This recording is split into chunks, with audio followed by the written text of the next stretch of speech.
Hey you, yes you, the one who quietly slipped away from the world tonight, found a comfortable corner, and decided to spend the next few hours with the universe. I'm really glad you're here. Whether you're already tucked in with the lights off, or you're still winding down after a long, messy, wonderfully human kind of day, welcome. You're exactly where you're supposed to be. Picture this. You step outside on a clear night. The air is cool. The city has gone quiet. You tilt your head back, and there they are, thousands of tiny trembling lights scattered across the dark, like someone knocked over a jar of fireflies, and they just stayed. Now here's the part that no one warns you about. Every single one of those lights is a message, a postcard from somewhere impossibly far away. And the strange, slightly dizzying truth is that light left its source long before you were born. Some of it left before your great-great-grandmother was born. Some of it began its journey before the first human being ever looked up and wondered what those little fires in the sky actually were. You are not looking at the night sky as it is right now. You are looking at the night sky as it was. You are without a telescope, without a spacecraft, standing barefoot on your lawn or your balcony or your fire escape, looking directly into the past. And here is the question that has kept astronomers, philosophers, and sleep-deprived poets up for centuries. What if some of those stars, the ones your eyes are resting on right now, no longer exist? Before we fall deeper into the dark together, do me a small favor. If the kind of storytelling you just heard feels like something you'd want more of, like a subscribe, maybe even a comment telling me where in the world you're watching from right now, that would mean everything. Are you in bed already? On the couch? With a blanket? Somewhere I'd never guess? Tell me. I genuinely want to know. Now dim whatever lights are still on, let the room breathe, and let's keep going. Light, as it turns out, is one of the most deceptively simple things in the universe. It moves at approximately 186,000 miles per second. That is roughly the speed of, well, nothing else actually. Nothing we know of goes faster. And yet for all that staggering velocity, space is so incomprehensibly vast that even light needs time to cross it. The light from our own sun.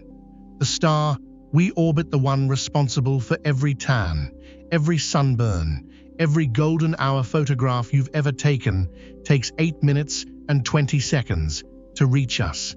8 minutes. So when you close your eyes and feel the warmth of a sunny afternoon on your face, you're feeling energy that left the sun while you were still drinking your morning coffee. If the sun were to vanish right now, just wink out entirely like a candle in the wind, you would not know. Not for 8 minutes. You would go about your morning. You would check your phone. You would pour a second cup of coffee. And then the sky would go dark, and you would think, that's odd. Now stretch that idea further. The nearest star system beyond our sun is a triple star family called Alpha Centauri. Light from those stars takes a little over 4 years to reach your eyes. So when you look at Alpha Centauri on a clear night in the southern hemisphere, you are seeing those stars as they appeared 4 years ago. 4 years ago, certain things happened in your life that you probably still think about. Those stars have no idea any of it occurred. Sirius, the brightest star in the night sky, the one that blazes like a blue-white diamond low in the winter evenings, is roughly 8 light years away. The light touching your eyes right now departed from Sirius when you were a slightly different person, when the world was slightly different, when some things that exist today did not yet exist, and some stars that naked eye observers can see on the darkest nights are as much as 10,000 light years away, which means you are seeing them as they were 10,000 years ago, roughly the era when human civilization was just beginning to figure out farming, when the first cities were not yet cities, but merely ideas. The night sky, then, is not a window. It is a library. Every star is a book, and every book is written in a different language called time. Now here is where the story gets a little more complicated and a little more beautiful. People often say with tremendous confidence at dinner parties that most of the stars we see are already dead. It sounds profound. It sounds like something a sad philosopher would say. It has also, I should tell you, been fact-checked by astronomers, and the truth is both more reassuring and more interesting than the myth. The stars visible to the naked human eye are, with very few exceptions, still alive. Here is why. All the stars we can see without a telescope lie within our own galaxy, the Milky Way, and most of them are no more than a few thousand light years away. Stars are not like butterflies or candles. They do not burn out quickly. Our Sun, a perfectly ordinary medium-sized star, is 4.6 billion years old and has roughly 5 billion years left to burn. Even the most massive stars, the ones that live fast and die spectacularly, survive for millions of years. When astronomers at Cornell University and elsewhere have run the numbers, the verdict is consistent. The odds that any given naked-eye star has happened to die in the last few thousand years, while its light was already in transit toward you, are extremely small. One study estimated that a visible star dies on average only once every 10,000 years or so. Out of the roughly 9,000 stars visible to the unaided human eye under perfect conditions, the vast majority are still burning right now as you read this, as you breathe. But, and this is the beautiful part, there are exceptions, and one of them is watching you right now. Find Orion on a winter night. He is hard to miss, the great hunter, his belt of 3 stars perfectly aligned, his shoulders and knees marking the corners of a brilliant rectangle. His right shoulder, which appears as his upper left from our perspective on Earth, glows with an unmistakable reddish-orange warmth.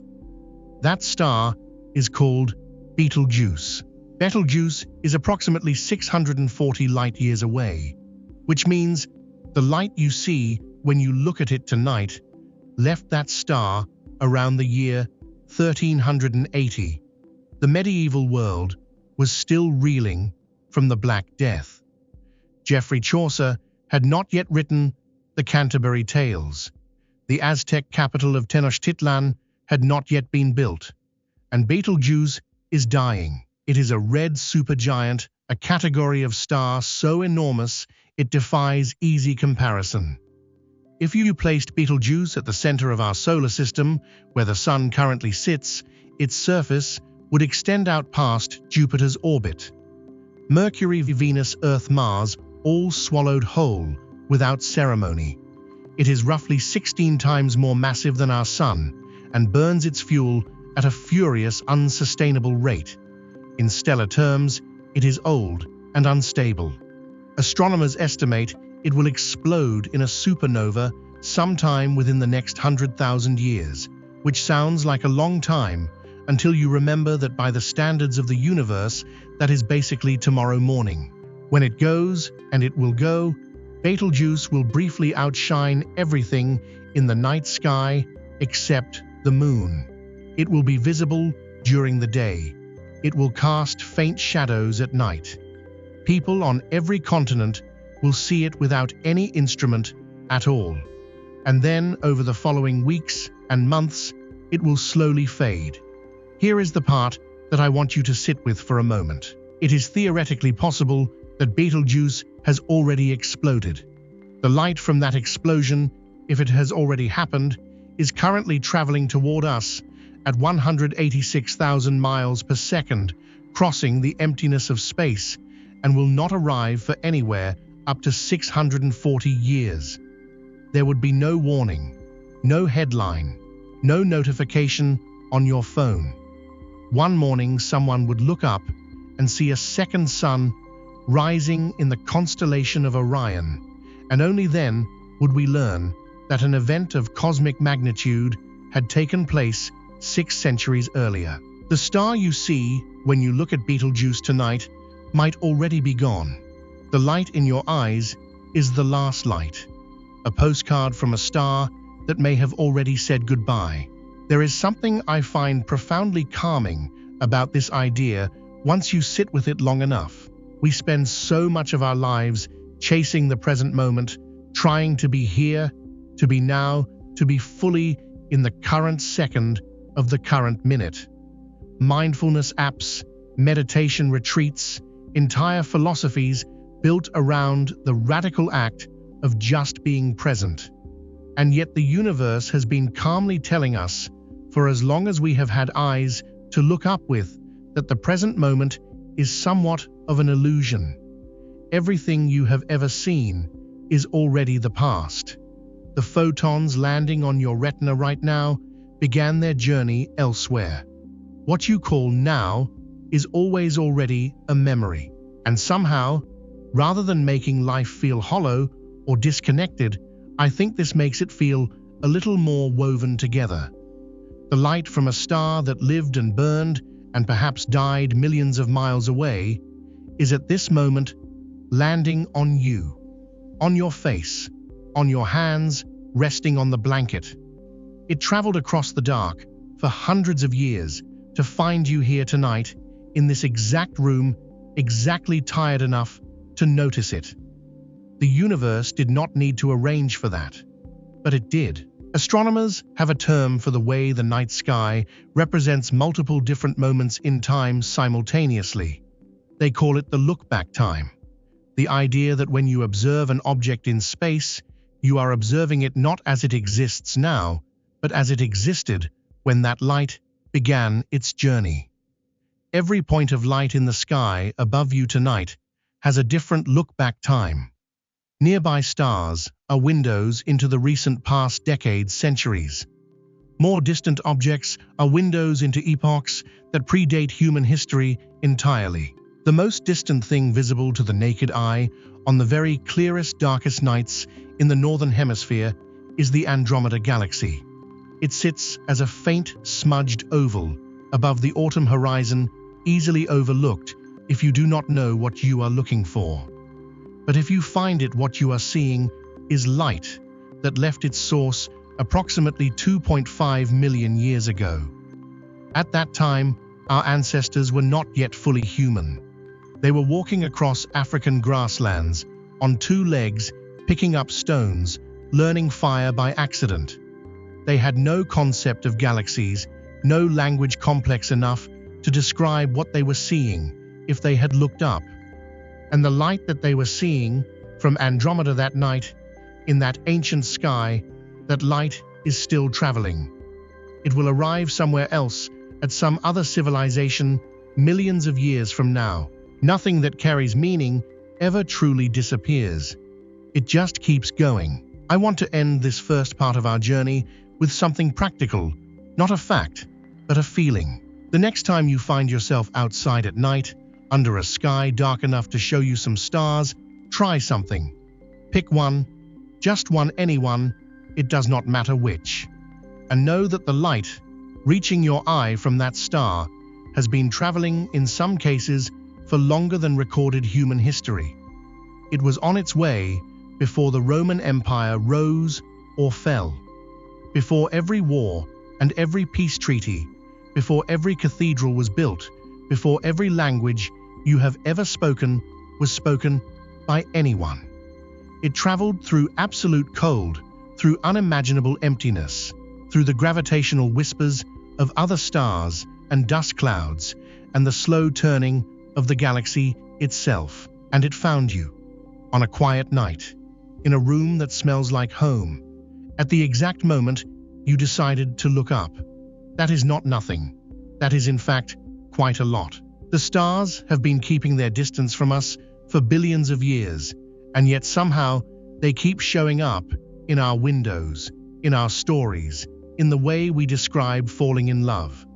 We say people have stars in their eyes. We say someone lights up a room. We reach for the language of light whenever we want to say something is beautiful, or gone, or worthy of being remembered. There is a reason for that, and over the next few hours, we are going to find out Exactly why. Because the universe, it turns out, has not been sitting still while we were busy living our lives. It has been doing the most extraordinary things, in the most extraordinary places, for the most extraordinary lengths of time. And every single one of those things has something to say to us about who we are, how we got here, and what this strange, brief, luminous life is actually made of. Stay with me. We are only just getting started. 13.8 billion years ago, the universe did not begin with a gentle sunrise. There was no gradual warming, no slow brightening at the edges of the horizon. What happened was something so sudden, so total, so incomprehensibly violent that every analogy we reach for falls short, because there was no before it, no space around it, no darkness it burst into. The Big Bang was not an explosion inside the universe. It was the universe itself arriving all at once. And here is the first thing about it that I think people rarely stop to absorb. In the earliest moments, the universe was not dark. It was the opposite. It was so dense, so ferociously hot that light could not travel at all. The universe was bright, blindingly, utterly bright, and completely opaque. If you had been there, which you very much could not have been, you would have seen nothing. Not darkness, not stars, just an impenetrable wall of glowing plasma in every direction, like being inside the surface of a sun with nowhere to look. For 380,000 years, that is exactly what the universe was. A churning, glowing, screaming ocean of protons and electrons and photons, all colliding with each other so constantly, so relentlessly, that light could not travel more than a tiny distance before slamming into a free electron and scattering off in another direction. The universe was opaque. Light was trapped. Everything was trapped. And then quite suddenly, by cosmic standards, it wasn't. Around 380,000 years after the Big Bang, the universe had expanded and cooled just enough that something new became possible. The temperature dropped to around 3,000 Kelvin, still unfathomably hot by any human measure, but cool enough that protons and electrons could finally slow down enough to find each other. They paired up. Electrons, for the first time, settled into orbit around atomic nuclei. Hydrogen atoms formed, and in doing so, those electrons were no longer free to scatter light. The cosmic fog cleared. Photons, particles of light that had been bouncing and ricocheting through the plasma for nearly 400,000 years, suddenly found open road in every direction. They streamed outward. For the first time in the history of existence, light could travel. The universe became transparent. And in that moment, an enormous pulse of light was released, not from a single point, not from a single star, but from everywhere simultaneously. Every part of the universe glowing at once, releasing the light it had been holding trapped inside itself since nearly the very beginning. That light is still traveling right now as you breathe and settle and let your thoughts slow. That ancient pulse, the oldest light in the observable universe, is moving through this room. It passes through walls. It passes through you. It is everywhere, coming from every direction at once, and it has been in motion for 13.8 billion years. We call it the cosmic microwave background, and it is without exaggeration the oldest thing you will ever have any contact with in your entire life. Have you ever thought about what it means to hold something that old? Not just see it from a distance, but have it actually pass through you, through the atoms of your hands, your chest, the quiet, dark space behind your eyes as you close them. Most of the ancient things, we can hold a Roman coin, a piece of dinosaur bone, a fragment of volcanic rock, are a few million years old at most. The light from the early universe is roughly 3,000 times older than the Earth itself. There is no museum case for it. There is no velvet rope. It just moves through you quietly all the time without asking permission. The story of how we discovered this ancient light is, I think, one of the most wonderfully human stories in the history of science. And it begins, as the best scientific discoveries often do, with two men who were very confused and mildly annoyed. In the early 1960s, a pair of radio engineers named Arno Penzias and Robert Wilson were working at Bell Laboratories in Homedale, New Jersey.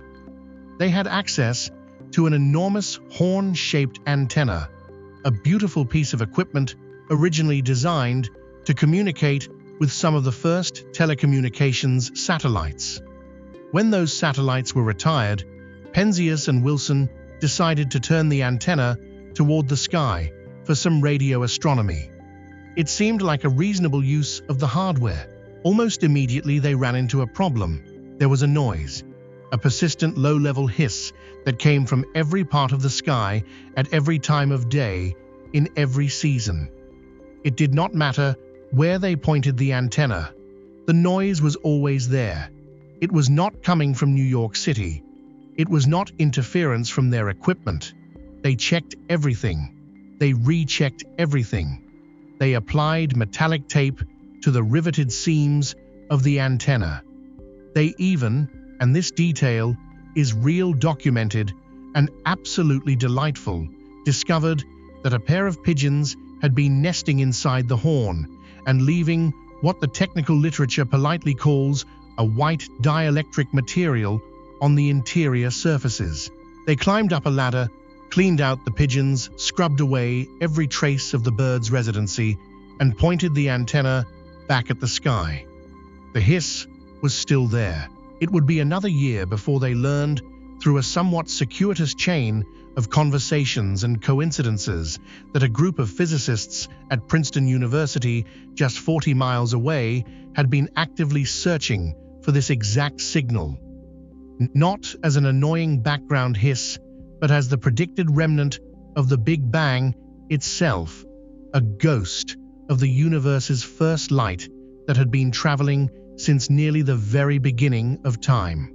When Penzias and Wilson finally understood what they had been hearing, what had been patiently, persistently announcing itself through their antenna while they were busy blaming the pigeons, one of them reportedly said it was as close to being religious as he had ever felt. They were awarded the Nobel Prize in Physics in 1978 for what was in origin a calibration problem. What Penzias and Wilson had accidentally found was the universe's own baby photograph. Today, that faint glow, now cooled by billions of years of cosmic expansion from a fierce, visible light all the way down to a temperature of just 2.7 Kelvin above absolute zero, has become one of the most precisely studied objects in all of science. Satellites launched specifically to map it have revealed something extraordinary. It is not perfectly uniform. There are tiny fluctuations in its temperature, variations of roughly 1 part in 100,000 ripples, and spots where the ancient plasma was ever so slightly denser or warmer or cooler than average. These tiny wrinkles in the oldest light are not random noise. They are the seeds, the earliest gravitational fingerprints of structure, the places where matter would eventually gather, collapse, and become the first galaxies, the first stars, everything. Every galaxy you have ever seen a photograph of, every nebula, every cluster, every spiral arm of the Milky Way where new stars are forming. Right now, all of it was sketched in outline in those microscopic temperature variations 380,000 years after the universe began. The map of the cosmic microwave background is not just a picture of the past. It is a blueprint of the future that the universe was quietly drafting for itself before any star had ever ignited. But between that moment of first light and the birth of the first stars, There was a period that cosmologists call, with characteristic understatement, the cosmic dark ages. After that great pulse of light was released and the universe became transparent, something unexpected happened. It went dark again. Not because the light disappeared, that light was still traveling, still going, but there were no sources of new light, no stars, no galaxies, no fires of any kind, just hydrogen gas slowly drifting in enormous clouds through the expanding dark, following the invisible scaffolding of dark matter, clumping and cooling under gravity's patient, relentless pull. For approximately 200 million years, the universe was quiet. 200 million years. Think about what that number means, set against a human lifetime. The dinosaurs, from their first appearance to their extinction, occupied a span of roughly 180 million years. The cosmic dark ages were longer than the entire age of the dinosaurs. And during all of that time, longer than anything we can hold in our minds, the universe produced nothing that shone. It was preparation. The slow, invisible work of gravity-gathering matter into denser and denser clumps, building the conditions for something the universe had never yet managed: a star.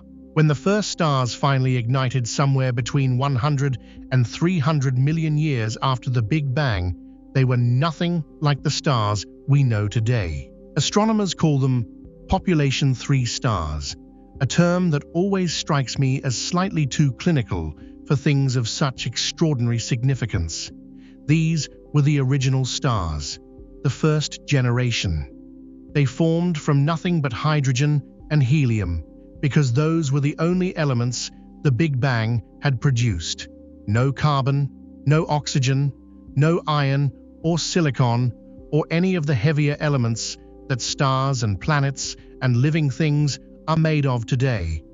Just the 2 lightest atoms in the universe, pulled together by gravity until the pressure at the center became hot enough to ignite fusion. And they were enormous. Current models suggest that population 3 stars may have been tens or even hundreds of times more massive than our Sun, because the gas they formed from pure hydrogen and helium with no heavier elements to help it cool efficiently could not collapse as tightly as the gas clouds that form stars today. Larger cloud, larger star. Some of them may have been hundreds of thousands of times brighter than the Sun. They burned so ferociously, so quickly, that they lived for only a few million years, a brief, violent, almost instantaneous existence by the standards of stars.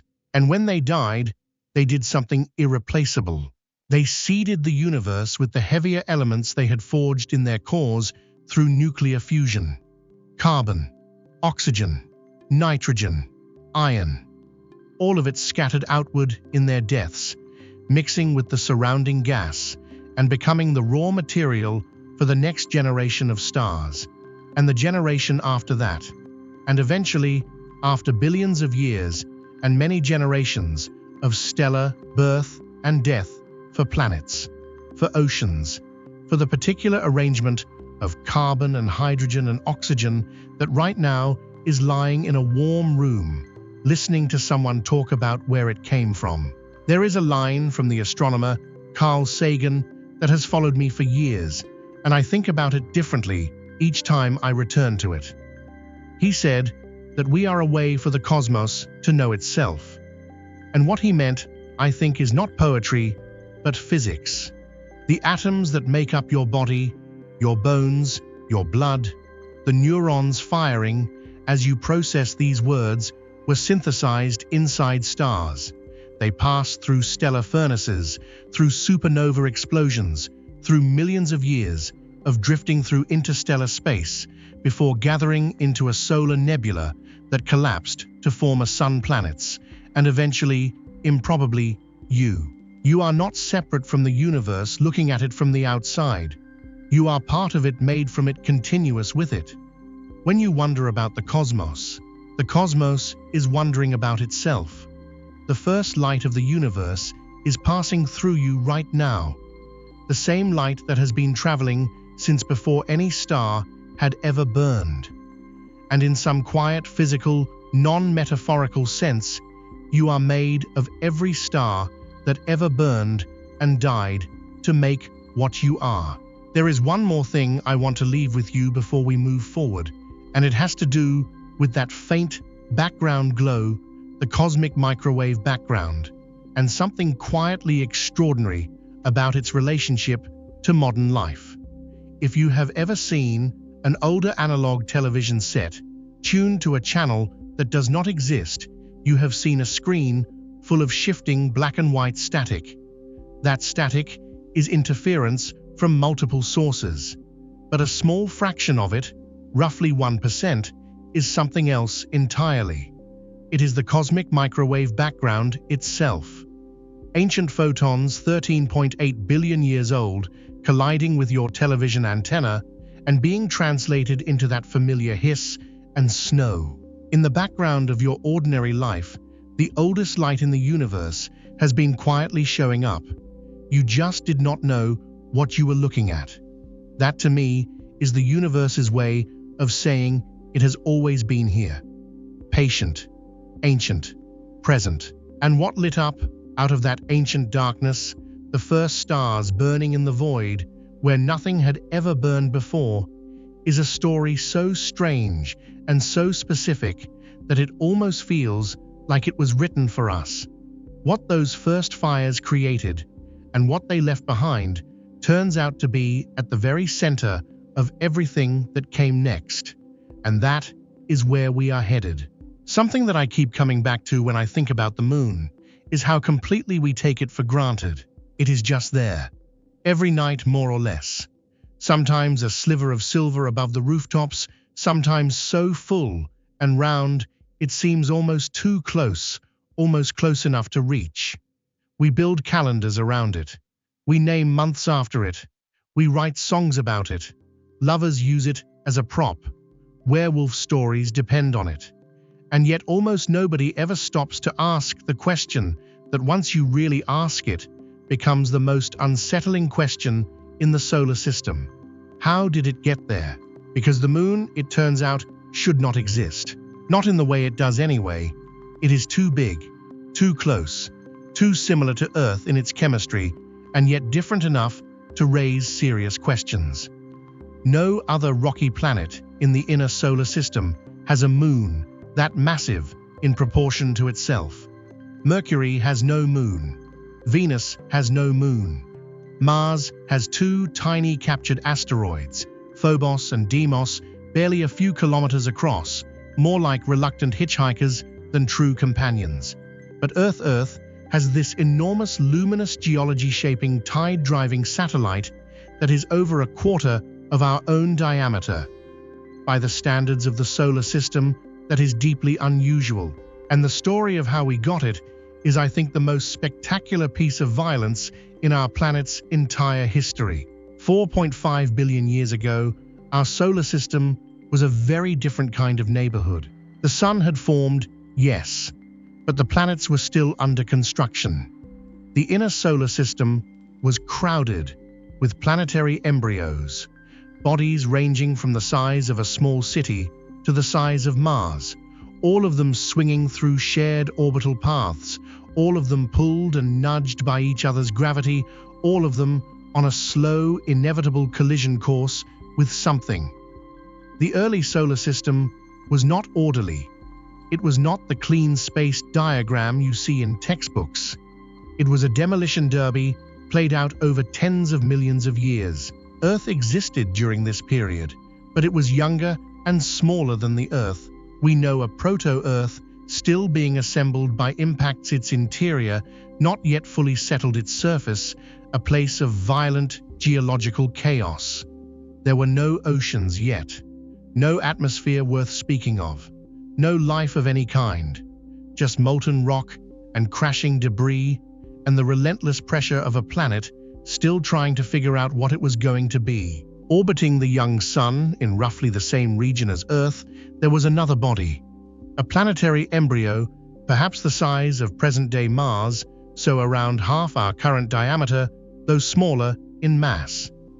Scientists have named this object Theia, after the ancient Greek Titan, who in mythology was the mother of Selene, the goddess of the moon.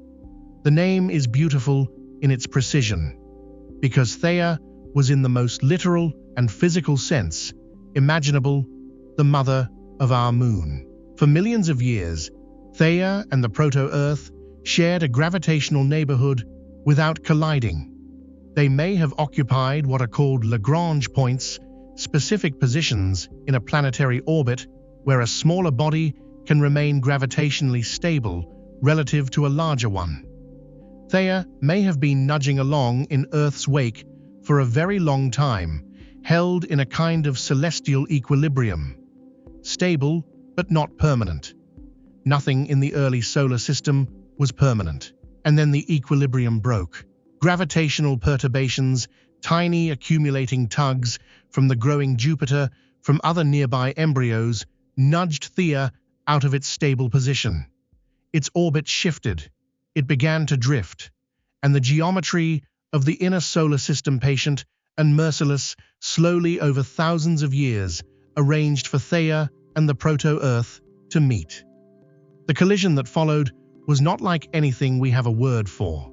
Computer simulations built on decades of planetary science and constrained by the chemistry of lunar rocks suggest that Theia struck the proto-Earth nearly head-on, not at a glancing angle as earlier models proposed, but in a direct, full frontal impact at somewhere around 45 degrees, traveling at tens of thousands of kilometers per hour.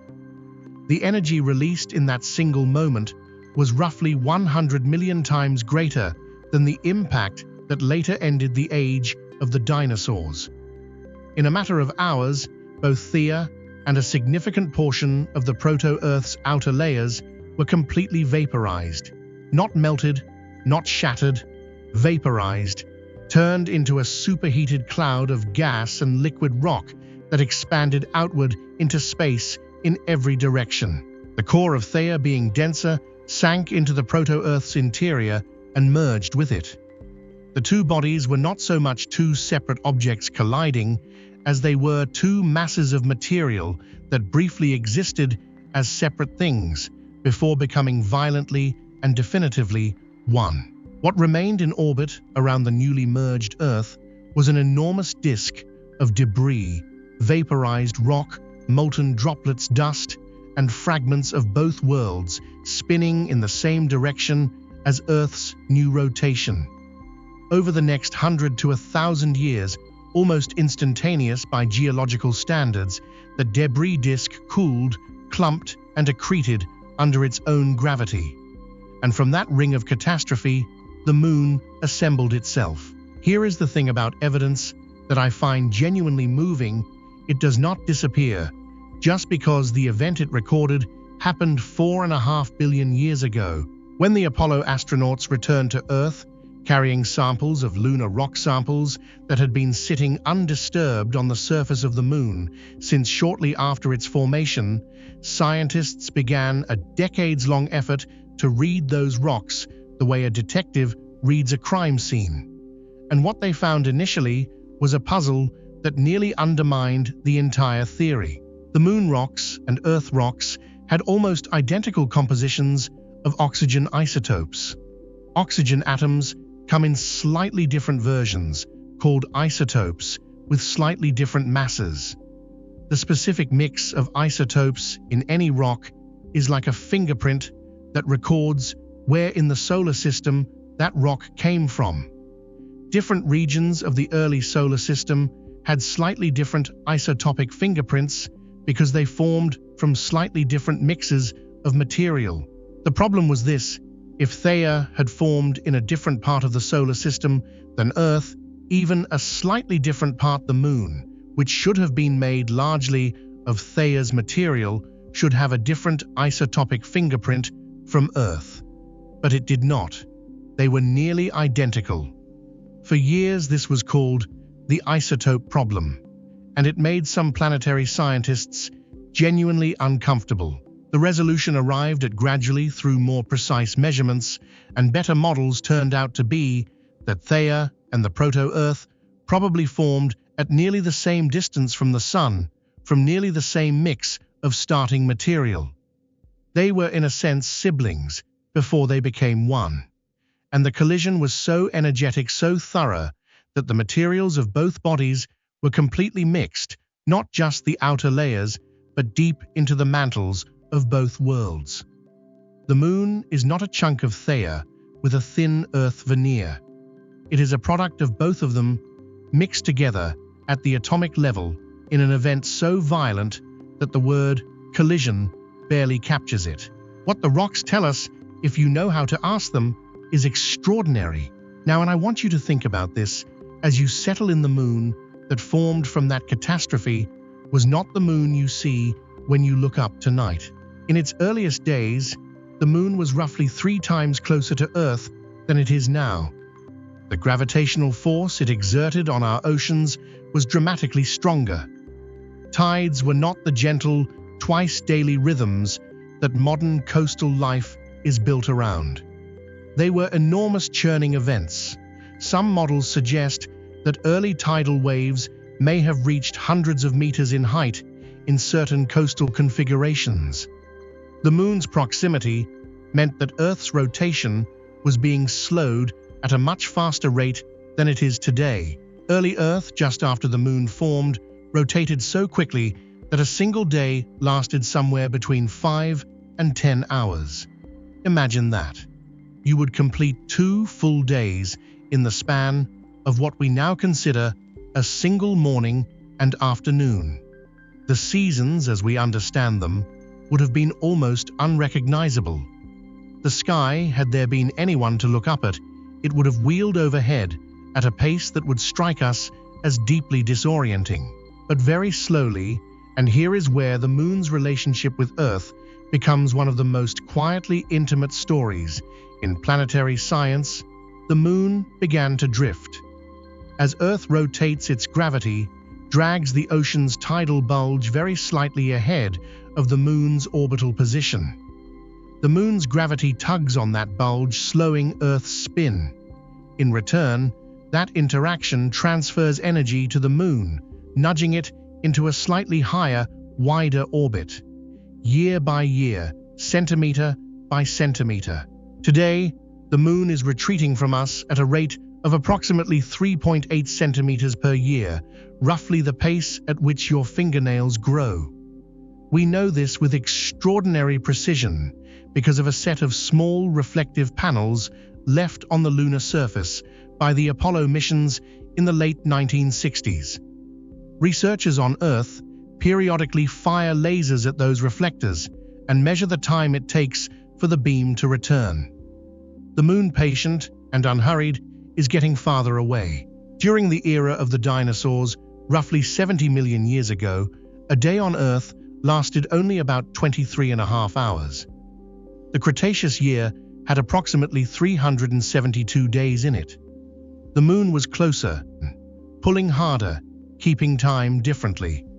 We know this not from telescopes, but from fossilized growth rings in ancient mollusks and corals, which record tidal and seasonal cycles in their shells, the way trees record their years in rings of wood.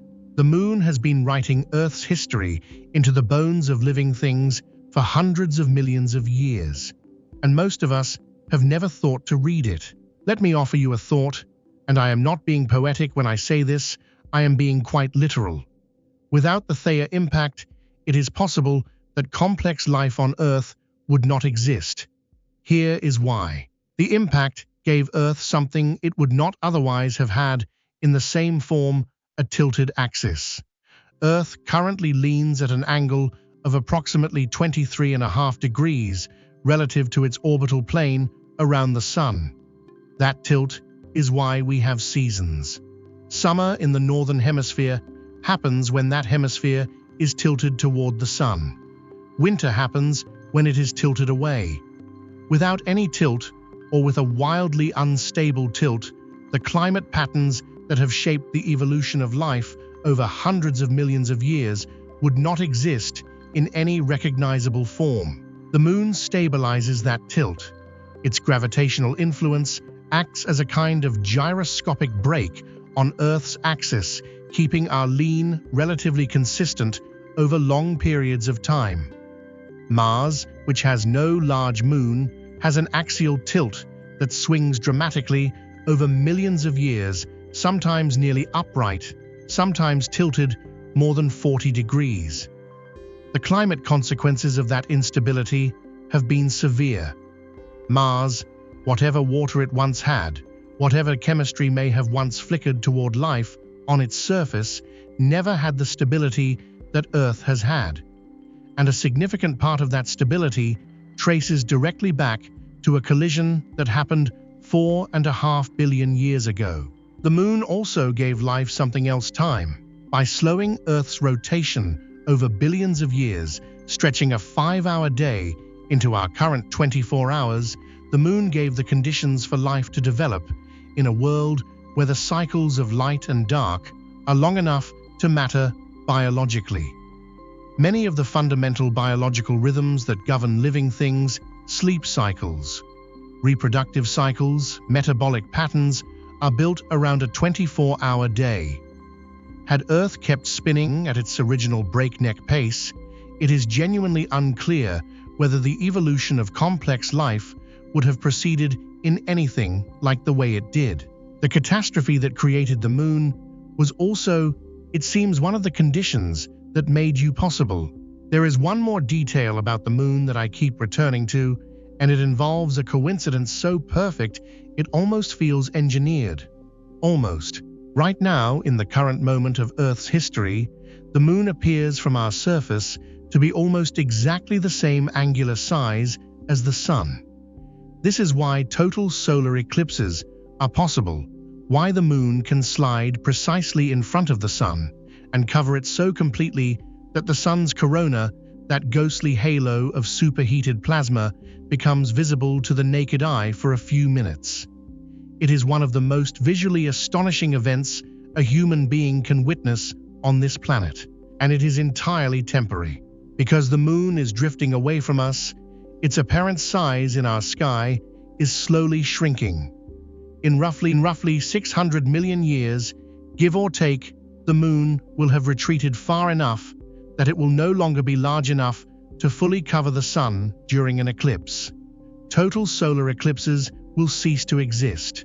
The corona will no longer be visible this way from the surface of Earth.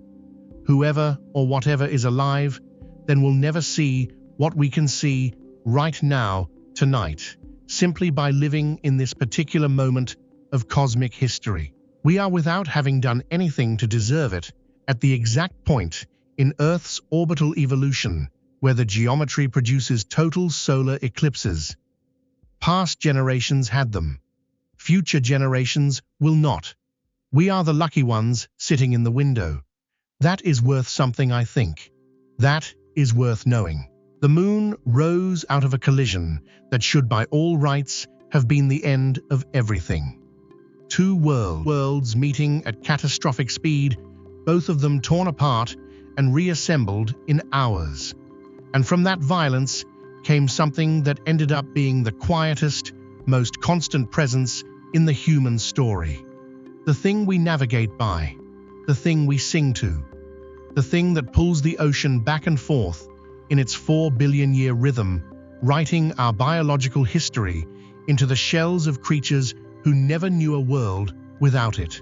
Every time the tide comes in, it is a distant echo of an impact, a reminder that the most beautiful things in the universe are sometimes made from the most violent beginnings. And speaking of violent beginnings, the star that makes all of this visible, the Sun itself, has a story that is no less extraordinary. In fact, what is happening inside it right now, at this exact moment, is one of the most finely balanced, improbable things in the known universe. Close your eyes for a moment, or keep them open, whatever feels right, and think about the warmth of sunlight on your face. Not the science of it, not yet, just the feeling. That particular weight of heat that settles on your skin on a clear afternoon. The way it makes you slow down, tilt your head back, and breathe a little differently.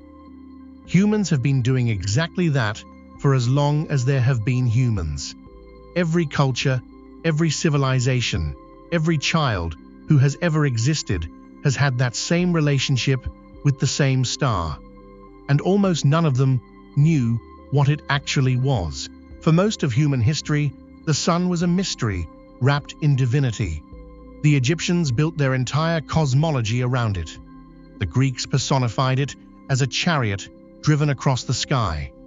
The Aztecs believed it required regular nourishment to keep burning. The Vikings named a day of the week after it. Even in the 19th century, that era of steam engines and telegraphs and what we smugly call modern science, the greatest physicists alive had no satisfying answer to the most fundamental question a child could ask. Why does the sun shine?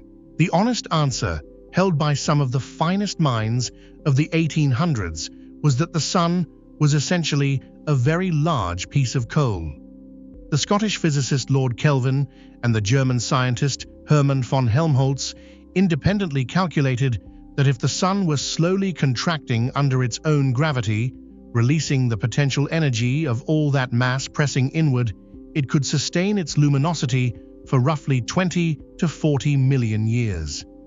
That seemed like an enormous amount of time, but geologists were already finding evidence that Earth was hundreds of millions of years old, which meant the sun had to be at least that old. The math did not work.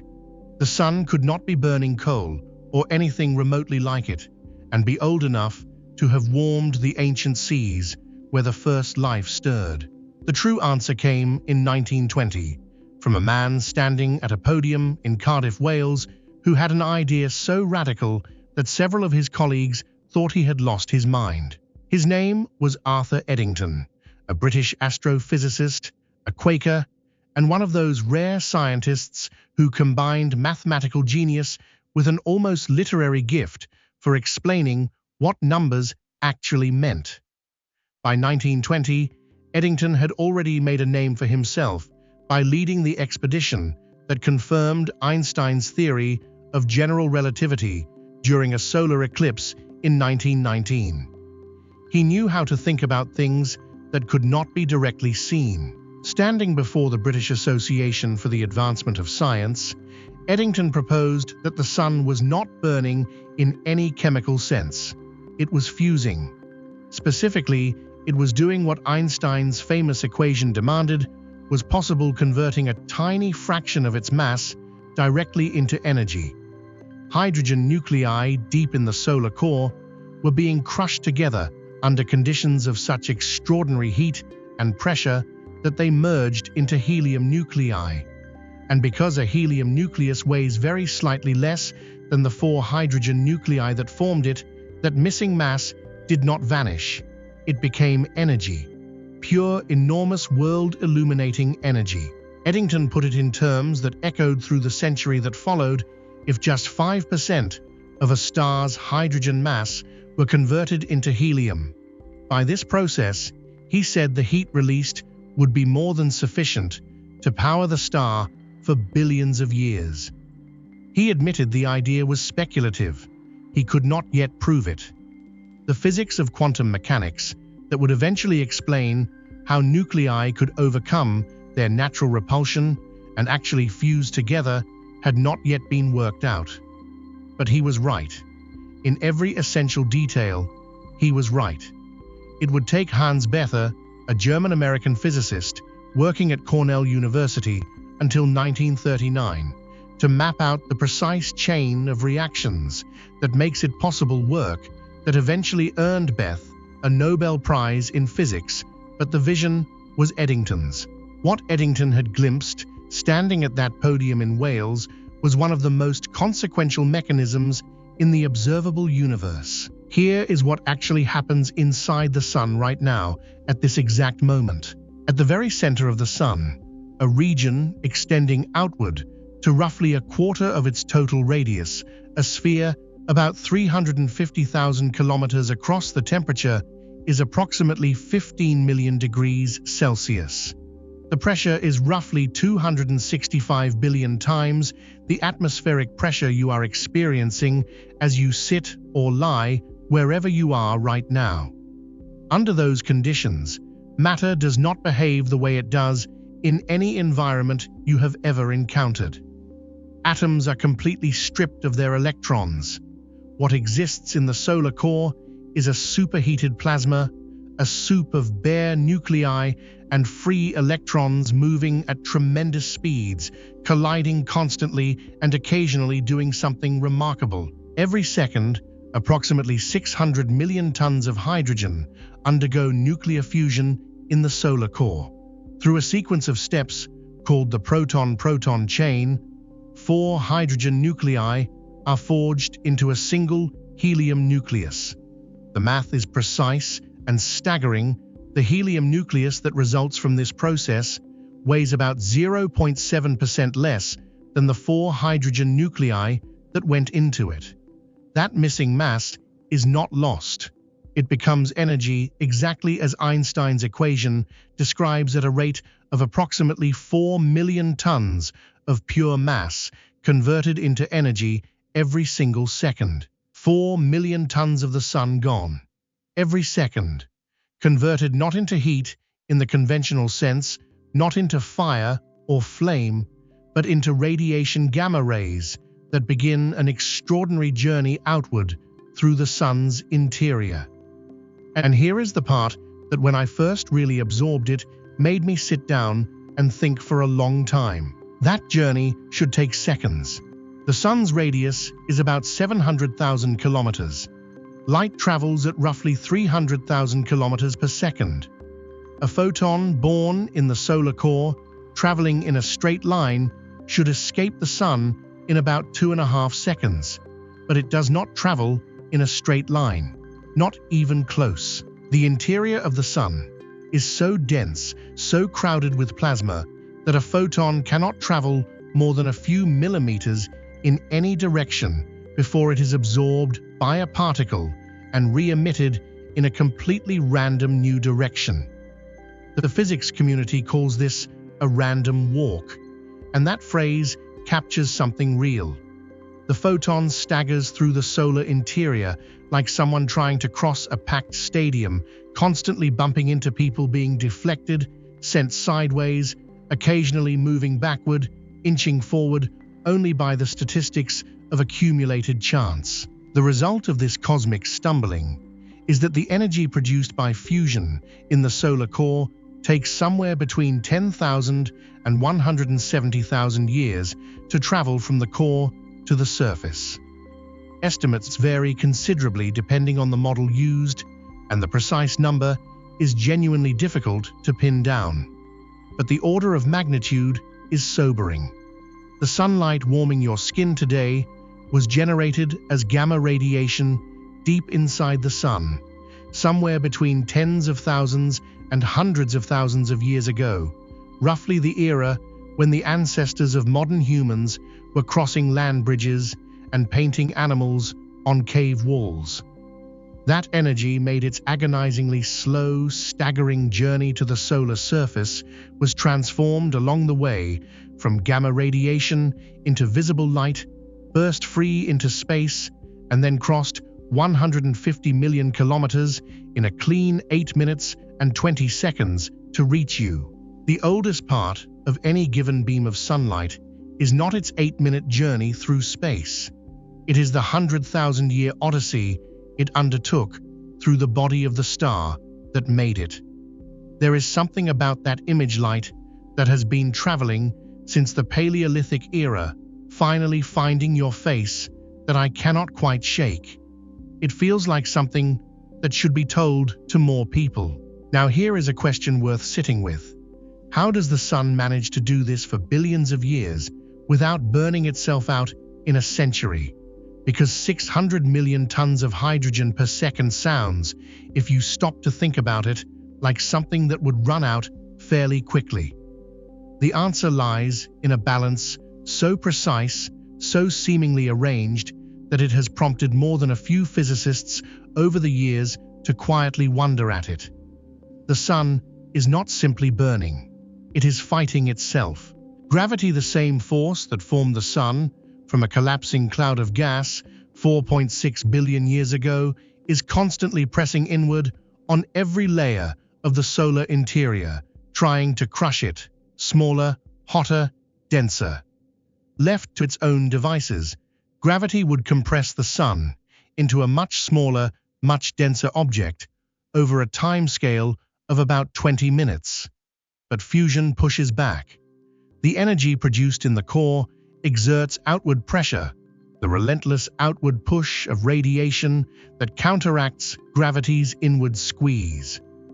The two forces exist in an exquisite balance called hydrostatic equilibrium, and this balance is not static, it is self-correcting. If the core contracts, slightly squeezed just a little more by gravity, the pressure and temperature inside rise. Fusion accelerates outward.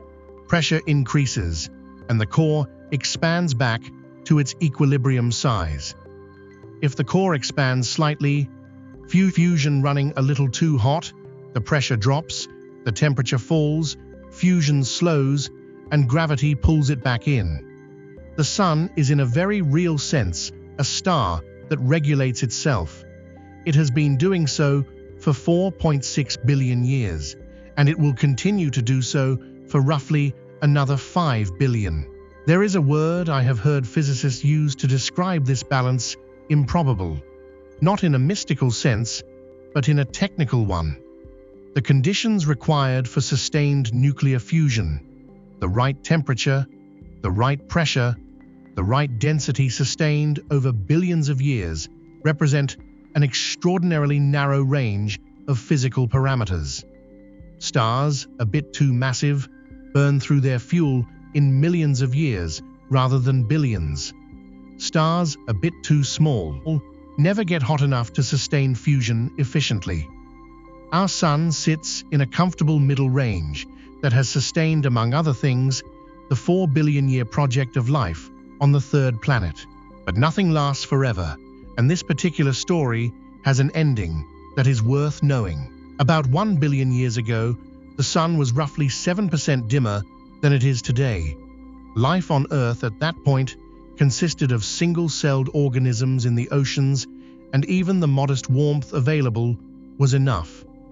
Over the Sun's life on what astronomers call the main sequence, the long, stable phase of hydrogen fusion we are currently in, it has been slowly, steadily brightening. About 1% brighter every 100 million years.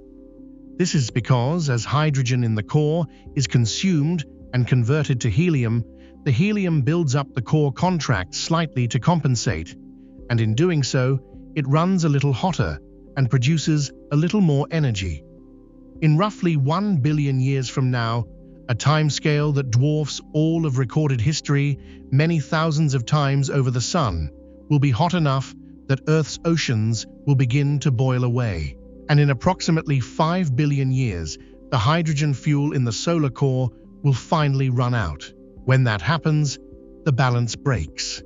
Without the outward pressure of hydrogen fusion, the core collapses inward under gravity, heating up dramatically until it becomes hot enough, roughly 100 million degrees Celsius, to ignite a new kind of fusion helium, fusing into carbon.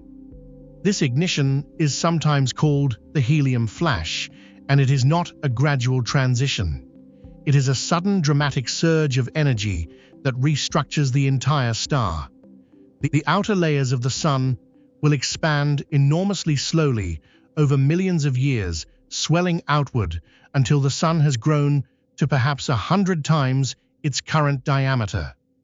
A red giant, bloated and luminous, filling much of the inner solar system. Mercury will be engulfed. Venus will be engulfed. Earth's fate is genuinely uncertain. Most models suggest it will also be consumed, though the Sun will have lost enough mass by then that Earth's orbit will have drifted somewhat farther out. Whether Earth survives as a charred rock or is swallowed entirely, it will be a world stripped of its oceans, its atmosphere, and any trace of everything that ever lived on it long before the final expansion begins. The red giant phase will last perhaps 1 billion years. Then the outer layers will be gently expelled into space as a glowing cloud of gas, a planetary nebula, the same kind of beautiful, colorful structure you see in photographs of dying stars across the galaxy. And what remains at the center will be a white dwarf, an object roughly the size of Earth, but containing most of the sun's remaining mass. Immensely dense, searing hot, slowly fading over billions upon billions of years into the cold dark of the cosmos. A white dwarf is not a dead star exactly. It is more like the last ember of one, still hot enough to glow, but no longer fusing anything, simply cooling steadily and patiently across timescales too long to meaningfully imagine. What I find myself returning to after sitting with all of this is not the spectacle of the sun's distant death. It is the present moment of it. Right now, at this exact second, the core of the sun is fusing 600 million tons of hydrogen. 4 million tons of pure mass are converting into the energy that keeps this star alive and this planet warm. Somewhere in that journey through the radiative zone, bouncing through the plasma, finally breaking free from the solar surface, a photon that was born in a fusion reaction before the last ice age is finding its way toward us. And a neutrino, born in the same reaction, crossed those 700,000 kilometers of solar interior in about 2 seconds, crossed the 150 million kilometers of space in another 8 minutes, and passed through your body just now, right now, without you feeling anything at all. You are being quietly, constantly, gently irradiated by the direct products of nuclear reactions happening in a star 93 million miles away. This is what warms the room. This is what grew the food you ate today. This is what has been happening without pause for longer than the Earth has existed. There is a certain quality of attention that knowing this asks of you. Not panic, not awe in the overwhelming sense, just a quiet noticing. The sun is not a distant thing. It is the active center of the system you live in. Its physics are present in every warm afternoon, every growing thing, every moment of light. And the sun is not alone in doing what it does. Scattered across this galaxy and billions of others in configurations ranging from the small and red to the monstrous and blue, from solitary wanderers to tight binary pairs orbiting each other in hours, stars are burning. Some are burning elements far heavier than hydrogen. Some are in the final anguish stages of fusion, building up iron in their cores and approaching the point where fusion can no longer produce energy at all. When those stars reach that point, what happens next makes the birth of our moon look like a mild disagreement. The silence between everything in this universe, it turns out, is not quiet at all. There is a word that gets used constantly when people talk about outer space, and I want to challenge it tonight. That word is empty. Space is empty. The void between galaxies, the vast emptiness of the cosmos. We repeat it so often, it has become something like furniture, just there, unremarkable, taken for granted. But the more carefully you look at what we actually mean when we say empty space, the more that word starts to quietly fall apart. Because the truth, and I find this both unsettling and strangely comforting depending on the day, is that there is no such thing as truly empty space anywhere in the observable universe. What we call emptiness is, on closer inspection, a very busy place that simply has the good manners to be invisible. Let me show you what I mean. Start with the room you are in right now. Step outside of it mentally. Rise above the house or the building, through the atmosphere, through the outer reaches of Earth's protective magnetic field, and into what we casually call space.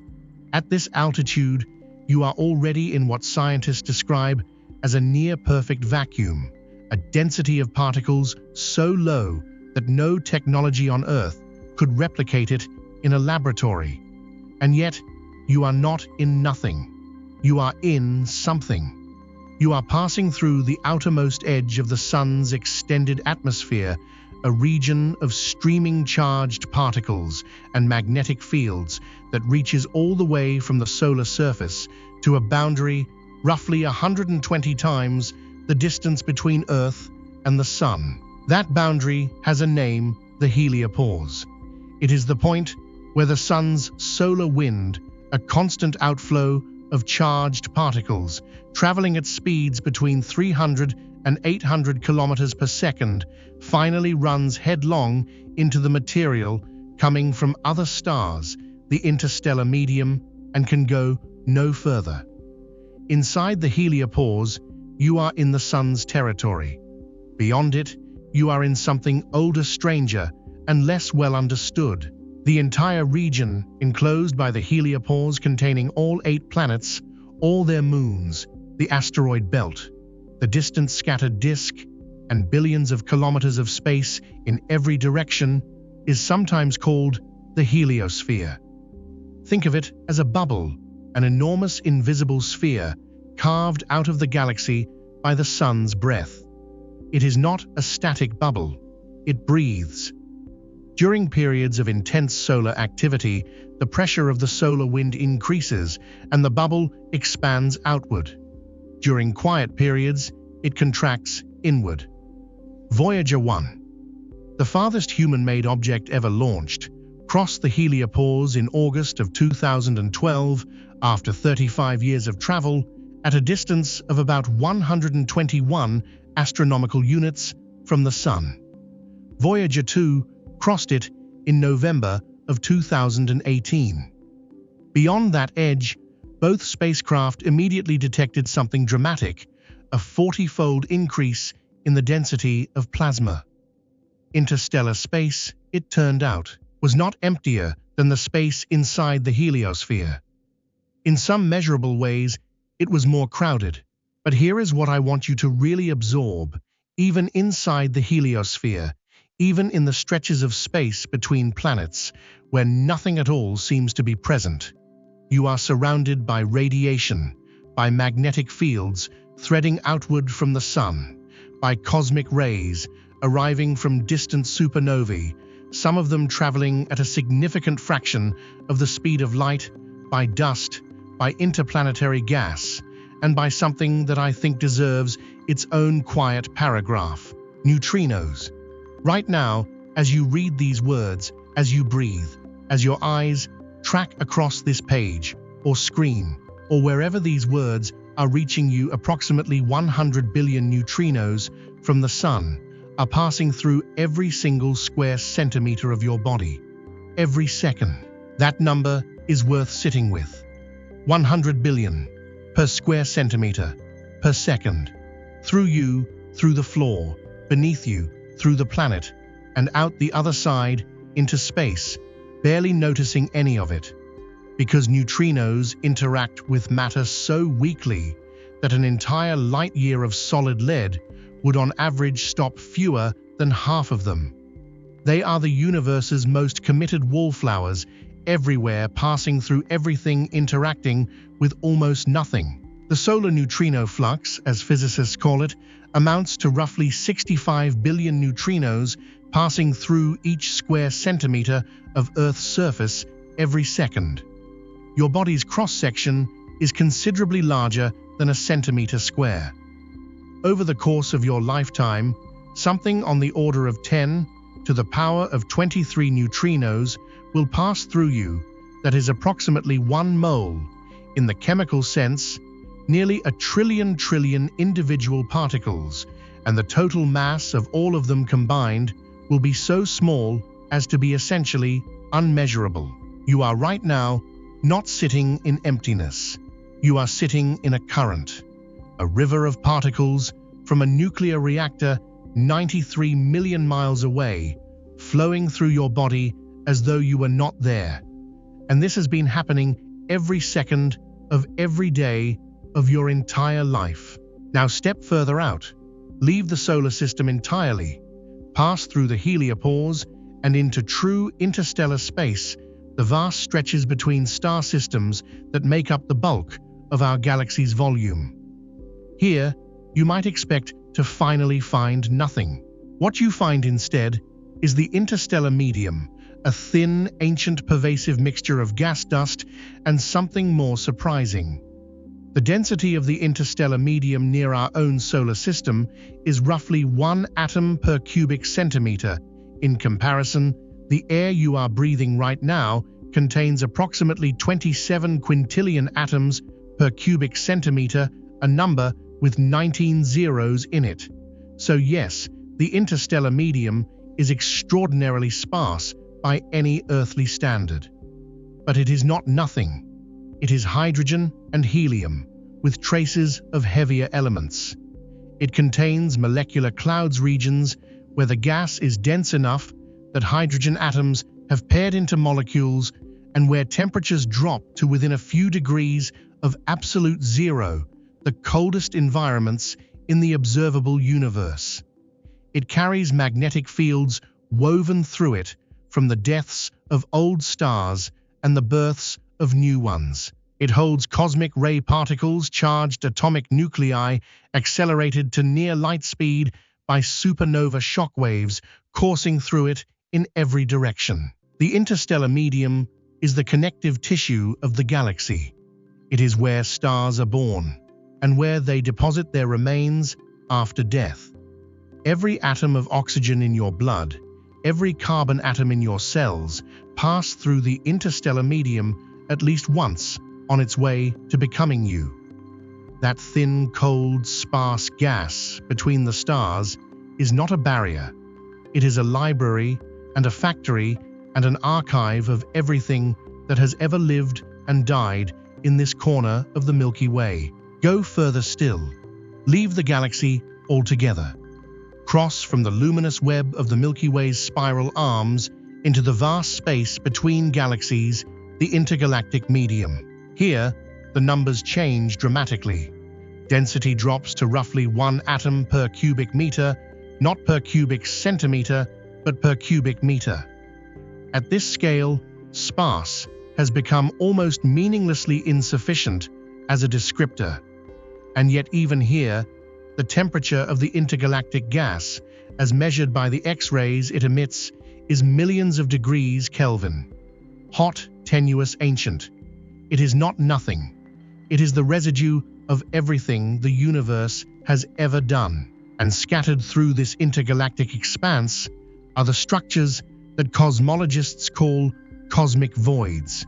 Not the interstellar spaces between individual stars, not the intergalactic gaps between neighboring galaxies, but immense volumes of space on the scale of hundreds of millions of light years, where the cosmic web has simply not deposited much of anything.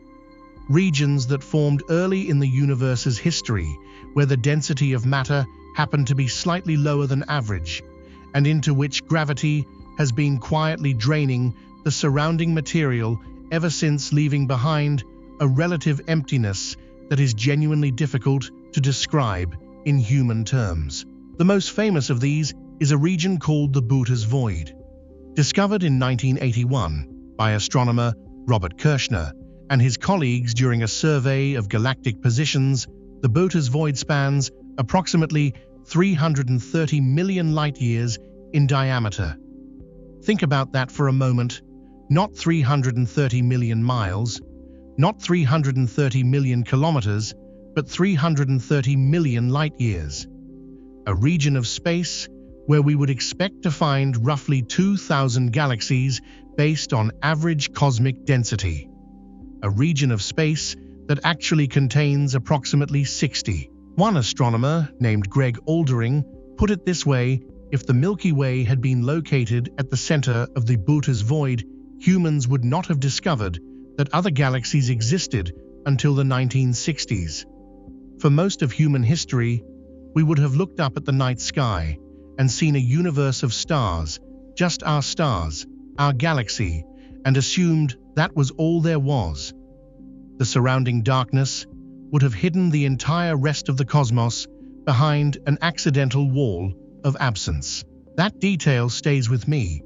The idea that our place in the universe slightly offset from a cosmic filament embedded in a region of moderate density is partly what allowed us to discover how vast the universe truly is. Had we been born into a void, we might have spent our entire civilizational history convinced we were alone. Are you comfortable? I hope you are. You might be drifting a little by now, and that is entirely the point. Let me bring you back to something close, something you can feel. The cosmic voids, the interstellar medium, the neutrinos coursing through you, the heliosphere, breathing in and out around the whole solar system, all of this is background. It is the context inside which the more dramatic events of the universe unfold. And context sounds like a dry word for something this extraordinary. Because what the emptiness, the real emptiness, the best approximation of it that exists, is actually doing is providing the canvas. Consider the universe is structured like foam, like the froth on a cup of coffee if you could step back far enough. The galaxies cluster along thin filaments threads of matter strung across hundreds of millions of light years, and where those filaments intersect, you find galaxy clusters, the densest concentrations of matter in the observable universe. Between the filaments are the voids. Between the voids are the filaments. The whole thing forms a web, and the web forms the largest structure we know of the cosmic web, laid down in its broad outline by the tiny temperature fluctuations in the cosmic microwave background we encountered earlier, now grown to a scale of billions of light years across. The emptiness is not incidental to this structure. It is part of it. The voids push outward through a mechanism involving dark energy that we will come back to, and the filaments are squeezed into existence between them. Without the voids, there would be no filaments. Without the filaments, no clusters. Without the clusters, no galaxies. Without the galaxies, no stars, no planets, no one lying in the dark, listening to a story about how improbably full the emptiness really is. There is a specific quality that I want to try to give you before we move on. It is the quality of scale. When physicists talk about the interstellar medium, that one atom per cubic centimeter near our solar system, they sometimes describe it as the hardest vacuum that human technology can produce in a laboratory. Our best vacuum chambers, pumped of nearly all air, still contain many thousands of molecules per cubic centimeter. The space between stars is cleaner than anything we can manufacture, and yet we call it the interstellar medium, not empty space, because it is doing something. It is carrying magnetic fields. It is conducting the slow processes of chemistry molecules forming in the cold darkness between stars, building up into the complex carbon compounds that are precursors to life. It is transporting the products of stellar evolution from one place to another over millions of years through collisions and turbulence and the shock waves of ancient explosions. There is no quiet part of the universe that is not also a working part of the universe. The silence between stars is not absence, it is preparation. One last thought before we move forward, and it is one that I find myself returning to at odd moments on long drives in the middle of the night, when sleep won't come, in the sort of quiet that is itself a version of what we have been talking about. The Buddha's void, that 330 million light-year expanse of relative nothingness, is not empty of everything. It has its 60 galaxies arranged in a rough tube through its center. Each of those galaxies contains hundreds of billions of stars. Each of those stars almost certainly hosts planets. On some unknown fraction of those planets, in that vast and lonely region of the cosmos, there is at minimum the possibility that something stirs, something wonders, something looks outward from its own isolated island of light into a darkness so complete that no amount of technological development would have shown it the rest of the universe's richness. We, by contrast, happen to be located in one of the densest and most spectacular neighborhoods of the cosmic web. Our night sky is full. Our telescopes can see in every direction to the edge of the observable universe. We live, cosmologically speaking, downtown. That is not something we chose. It is something we inherited, a consequence of where the matter happened to cluster 4.5 billion years ago when our solar system formed. We were born in a neighborhood where the universe is visible, where curiosity has something to work with. That seems to me worth noticing, and worth being, however, quietly grateful for. The universe, as it happens, did not put all of its most extravagant wonders in the filaments and the clusters. Some of the strangest, most rule-breaking, most scientifically unsettling objects it has ever produced exist inside galaxies, orbiting in places we never expected to find them, built from physics that our instruments had to be redesigned to detect. And some of those objects are so alien to ordinary experience that even their discoverers, sitting with the data, thought at first that something must have gone wrong with the telescope. That is where we are going next. For most of recorded human history, we assumed the planets in our own solar system were the template. Rocky worlds close to the sun, gas giants far out in the cold, orderly distances, stable orbits, a neat progression from Mercury to Neptune, like items arranged on a shelf. Astronomers built entire frameworks, theories of how planets form, how solar systems evolve around this single example. Because it was all we had. We had one solar system, and we studied it the way you study the only painting you've ever seen, and assume you understand everything there is to know about art. Then, on the 6th of October 1995, a Swiss astronomer named Michael Mayer stepped onto a stage at a conference in Florence, Italy, and everything changed. Mayer and his graduate student Didier Queloz had been using a spectrograph called Elodie, attached to a relatively modest telescope in southern France at the Observatoire de Haute-Provence, to search for planets around nearby stars. The technique they used was called radial velocity. When a planet orbits a star, it does not simply circle around an unmoving center. Gravity is mutual. The planet tugs the star back and forth in a tiny rhythmic wobble. That wobble shifts the light from the star, compressing its wavelengths slightly as the star moves toward you, stretching them slightly as it moves away in a pattern called a Doppler shift. By detecting that shift with extraordinary precision, you can infer the presence of a planet you cannot see. The method was known. The search was ongoing. What no one anticipated was what Mayer and Queloz actually found. The star they had been watching was called 51 Pegasi, a perfectly ordinary middle-aged star about 50 light-years away, unremarkable in almost every measurable way. The wobble in its spectrum was unmistakable, and when Mayer and Queloz analyzed what kind of planet could produce it, they got a number that made no sense. The planet, later named Dimidium, though most astronomers still call it 51 Pegasi b, was roughly half the mass of Jupiter. A gas giant, in other words. But its orbital period was 4.5 days. 4.5 days. Mercury, the innermost planet in our solar system, takes 88 days to complete one orbit.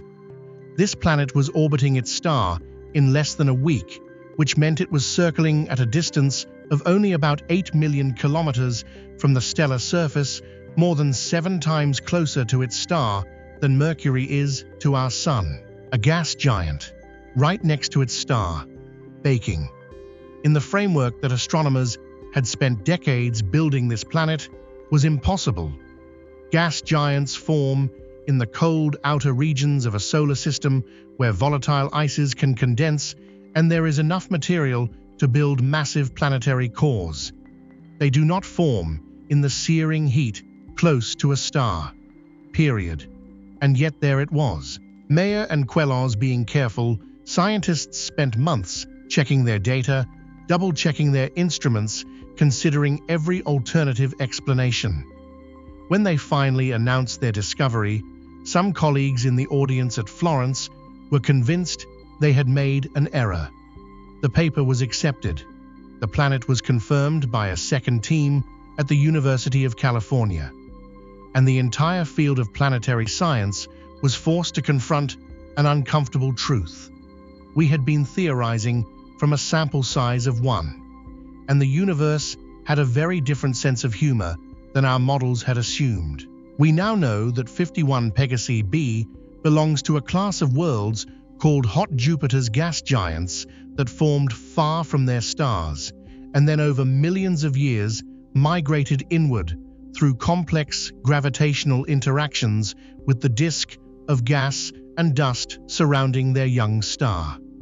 They are common, disconcertingly common, and they were the first hint that planetary systems are not orderly arrangements on a shelf. They are chaotic, improvised, and frequently bewildering. Mayer and Queloz received the Nobel Prize in Physics in 2019, 24 years after their discovery.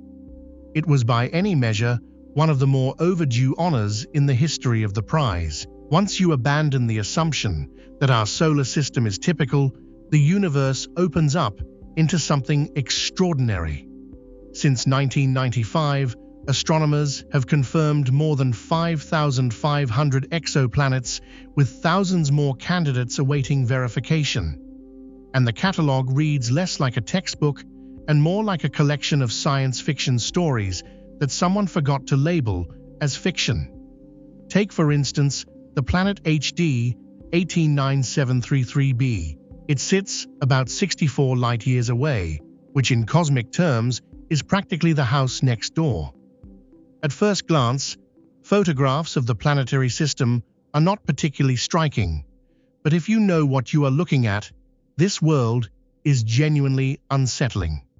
HD 189733b is classified as a hot Jupiter, a gas giant, orbiting far too close to its star, completing one full revolution every 2.2 days.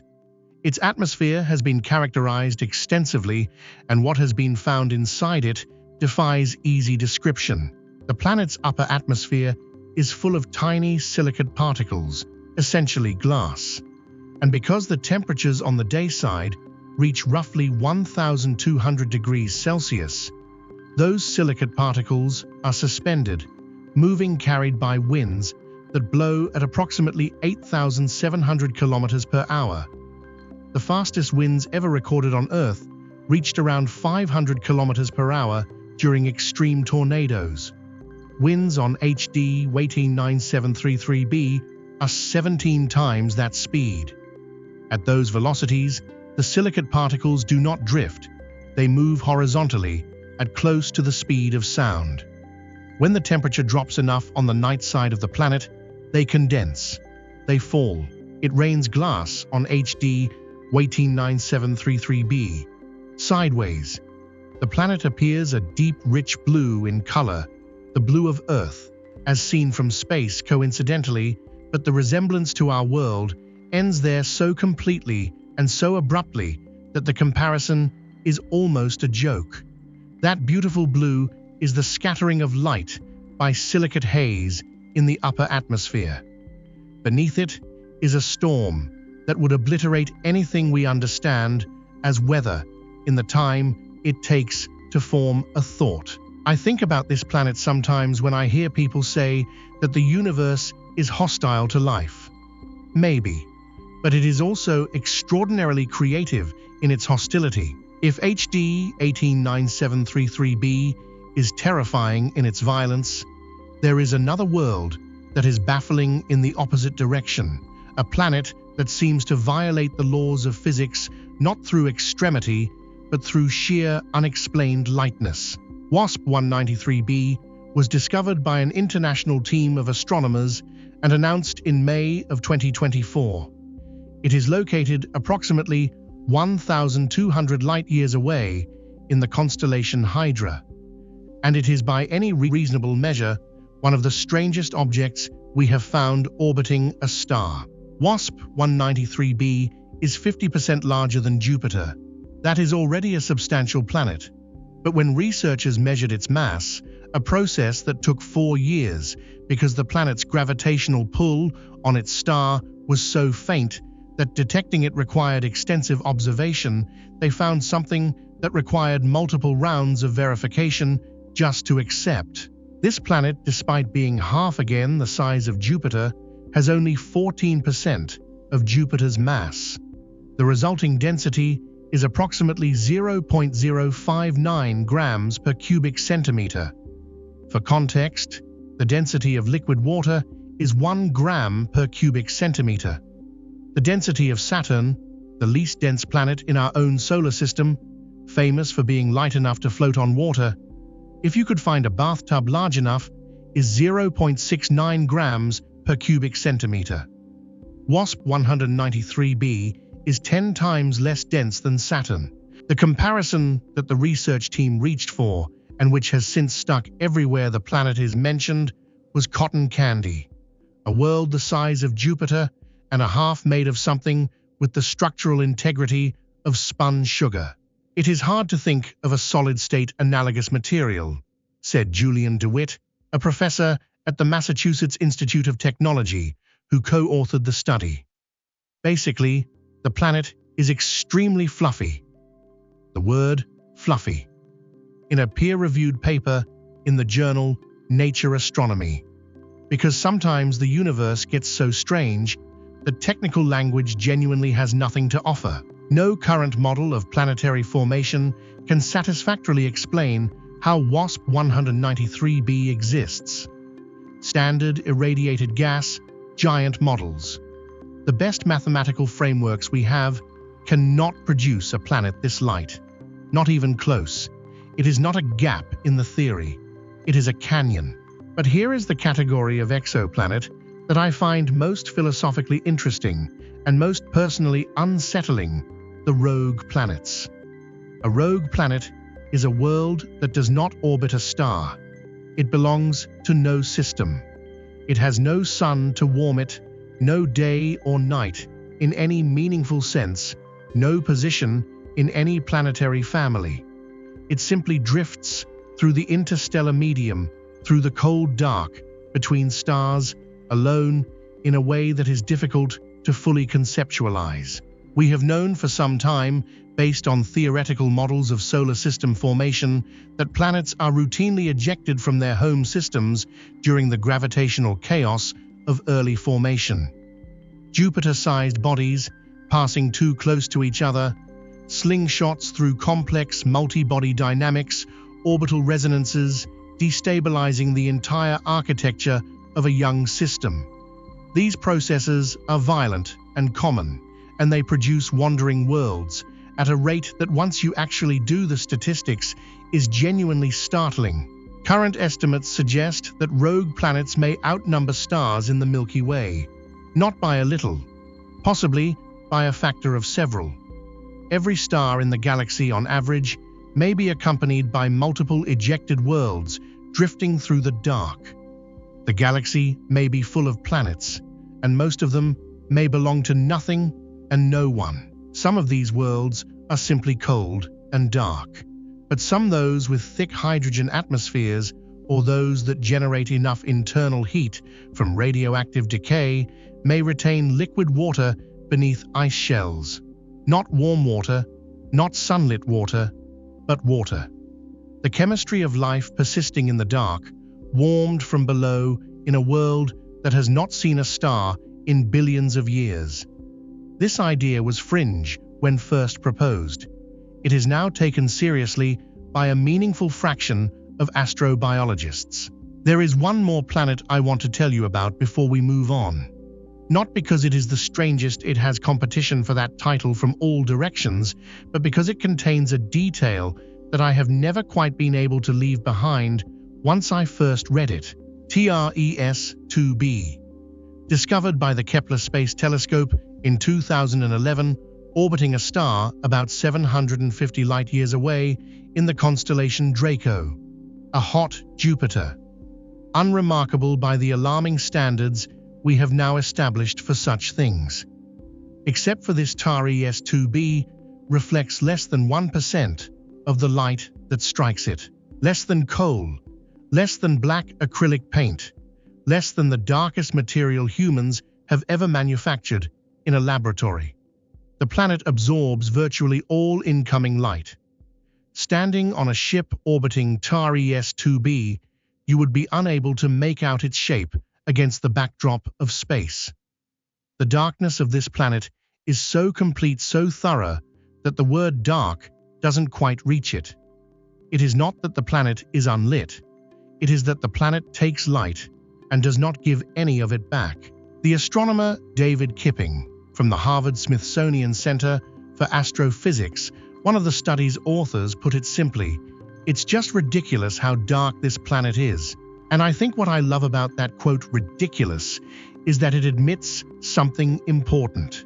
That sometimes the universe produces things that are not merely beyond our experience, but beyond the vocabulary we have assembled to describe experience.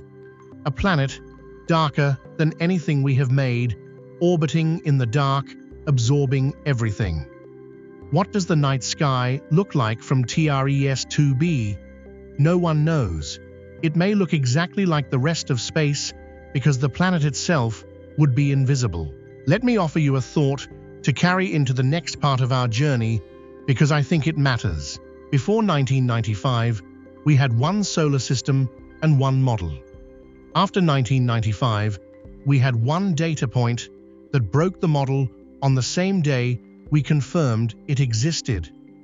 In the 30 years since, we have found 5,500 more broken models, gas giants made of spun sugar worlds, drowning in sideways glass rain planets, darker than darkness, wanderers with no stars to call their own. What this tells us, and I say this not as a scientist, but as someone who has spent a long time thinking about what these discoveries mean, is that our intuitions about what is possible are almost always underestimates. The universe did not consult our theories before deciding what to make. It did not read our textbooks. It simply made things in tremendous variety according to rules we are still only beginning to understand. Every time we look somewhere new, we find something that requires a new word, a new category, a new model built from scratch. There is something oddly freeing about that. The universe is larger than our imagination of it. That has been true since the first time anyone looked up. It is still true tonight. And the part of the universe that we have perhaps most dramatically underestimated, the most counterintuitive, the most resistant to our instincts about how things should work, is not out there in the galaxy somewhere. It is woven into the very fabric of space and time itself, and until relatively recently, we did not even know it was there. That is what we are about to look at. Let me try something with you for just a moment. Reach out and touch something near you. The blanket, the pillow, the arm of the chair. Feel the weight of it, the texture, the realness of it.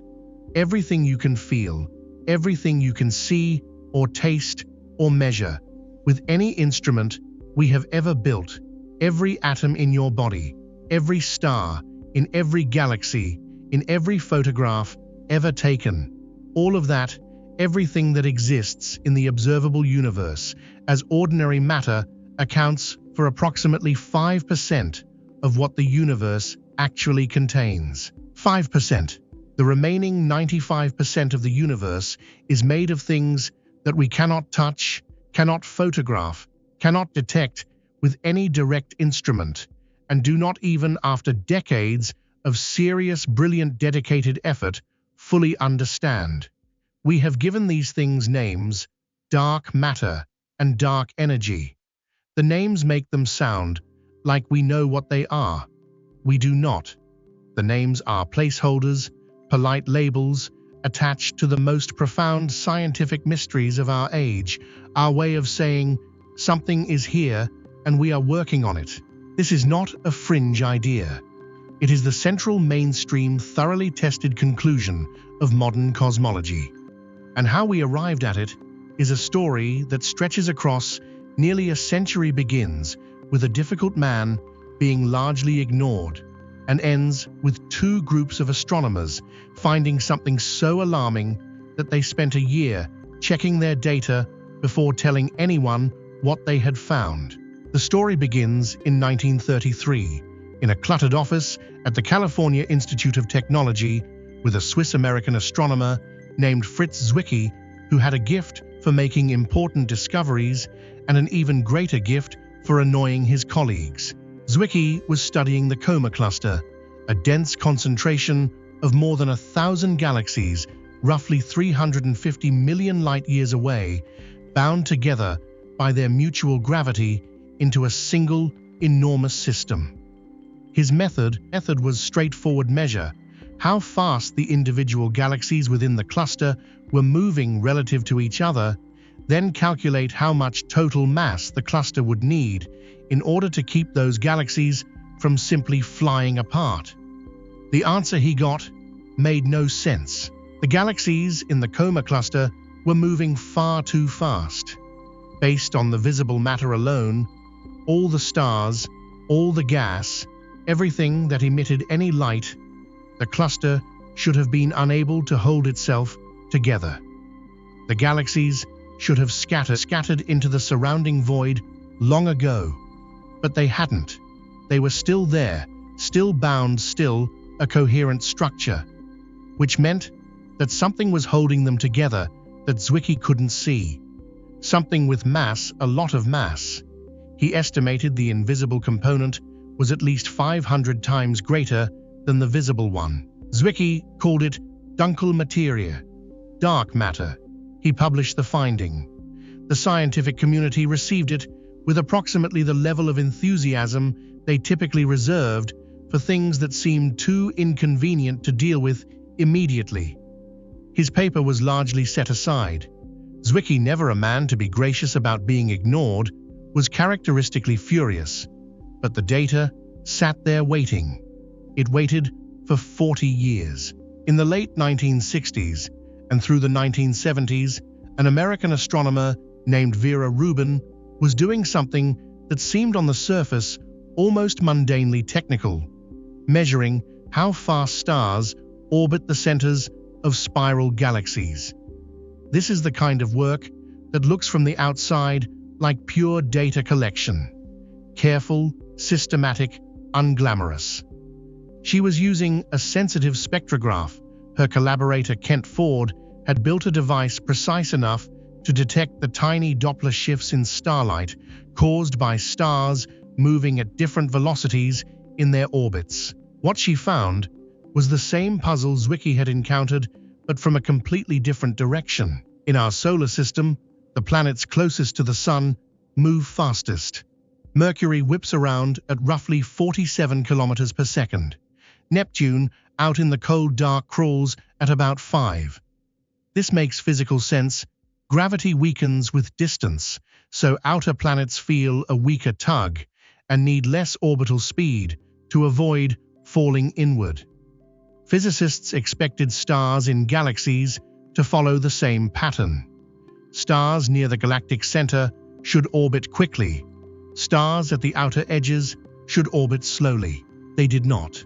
Galaxy after galaxy, Rubin and Ford measured dozens of them over the course of a decade, eventually publishing results on 21 spiral galaxies in their landmark 1980 paper showed the same thing. The rotation curves were flat. Stars at the outermost edges of galaxies were moving just as fast as stars near the center. According to everything known about gravity and visible matter, those outer stars should long ago have been flung into intergalactic space. They were not. Something was holding them in. Something invisible, distributed throughout and around the galaxy in an enormous spherical halo, providing the gravitational scaffolding that the visible stars couldn't account for. The data was undeniable. Zwicky had been right. Whatever he had noticed in the Coma cluster was not an anomaly. It was everywhere in every galaxy, a universal feature of the cosmos.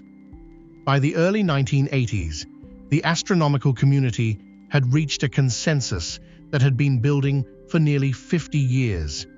The universe contains vast quantities of matter that does not emit, absorb, or reflect any form of electromagnetic radiation. It does not glow. It does not shine. It is in the most complete sense of the word dark. Vera Rubin died in December of 2016 at the age of 88, without ever receiving the Nobel Prize for work that permanently changed our picture of the universe. The Nobel is not awarded posthumously. That particular injustice is on the record. Are you still with me? You might be getting drowsy, and that is exactly right. Let this settle into you gently, the way all big things should. So, we have dark matter, 27% of the universe's total mass energy content, present everywhere we look, inferred from how things move, but never directly observed. Scientists have proposed candidates particles called WIMPs, which stands for weakly interacting massive particles, axions, sterile neutrinos. Experiments built in deep mines, shielded from cosmic radiation, have searched for the moment when a dark matter particle might interact with ordinary matter and leave a detectable trace. So far, nothing. The detectors grow more sensitive with each generation. The silence continues, but dark matter, unsettling as it is actually the more comprehensible of the two mysteries, because alongside it exists something even stranger, something that doesn't just hide from us, something that is actively doing something to the entire universe right now and has been for billions of years, and that we have no satisfactory explanation for at all. In the 1980s and into the 90s, two teams of astronomers were racing each other. But both were trying to answer a seemingly simple question: how fast is the universe's expansion slowing down? Notice the assumption built into that question. Everyone assumed it was slowing down. The universe expanded rapidly from the Big Bang, and gravity acting between all the matter in the cosmos should have been gradually putting the brakes on that expansion ever since. The question wasn't whether expansion was decelerating. The question was, how quickly, because the answer would reveal whether the universe would expand forever or eventually collapse back on itself in what some called the Big Crunch. Both teams were using a particular type of stellar explosion as their measuring rod. Type Ia supernovae, the violent deaths of a specific class of white dwarf stars, have a remarkably consistent peak brightness. Because astronomers know how bright these explosions actually are, they can measure how bright they appear from Earth and calculate how far away they are. By doing this for supernovae at various distances, you can map how the expansion rate of the universe has changed over time. Saul Perlmutter led one team out of the Lawrence Berkeley National Laboratory in California. Brian Schmidt and Adam Rees led the other, called the High Z Supernova Search Team. They were rivals, competitors. They used different data sets, different analysis methods, different instruments. In the scientific community, having two independent teams converge on the same extraordinary result is the gold standard of credibility. In 1998, both teams published their results. The expansion of the universe was not slowing down.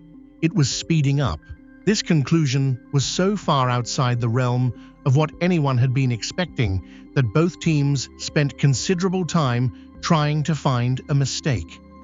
Saul Perlmutter later described the process: the chain of analysis was long, and the universe can be devious, so at first we were reluctant to believe our result. But the more we analyzed it, the more it wouldn't go away. One cosmologist in the audience at an early presentation according to Perlmutter, stood up and addressed the room, rather than the speaker saying, "You may not realize this, but this is a very big problem." It was a very big problem. The expansion of the universe is not decelerating. It is accelerating. Something is pushing space itself apart at an increasing rate, working against gravity on the largest scales, winning. Whatever this something is, it constitutes roughly 68% of the total energy content of the universe. We call it dark energy, and we have essentially no idea what it is. Perlmutter, Schmidt, and Rees received the Nobel Prize in Physics in 2011. Here is the situation we find ourselves in, and I want to be precise about this because precision matters more than drama in a case this strange. The universe, as best we can measure it, is composed of approximately 5% ordinary matter, atoms, stars, planets, black holes, the kind of stuff physics classrooms are built around. About 27% is dark matter, real, gravitationally active, present everywhere, completely undetected directly. About 68% is dark energy, a property of space itself, perhaps responsible for an accelerating expansion whose ultimate consequences we are still working out. These numbers are not guesses.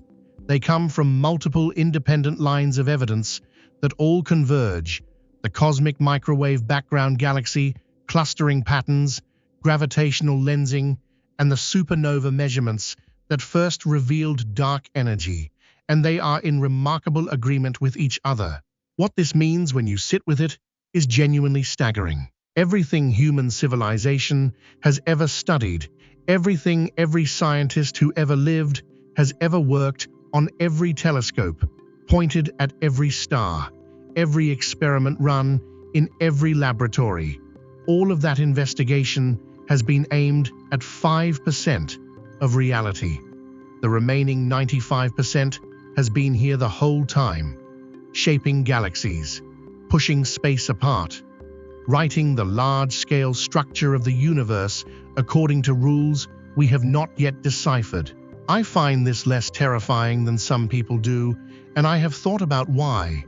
I think it is because of what the discovery represents. We found dark matter not by accidentally stumbling over it, but because the data from visible galaxies was so carefully, painstakingly collected that the discrepancy became undeniable.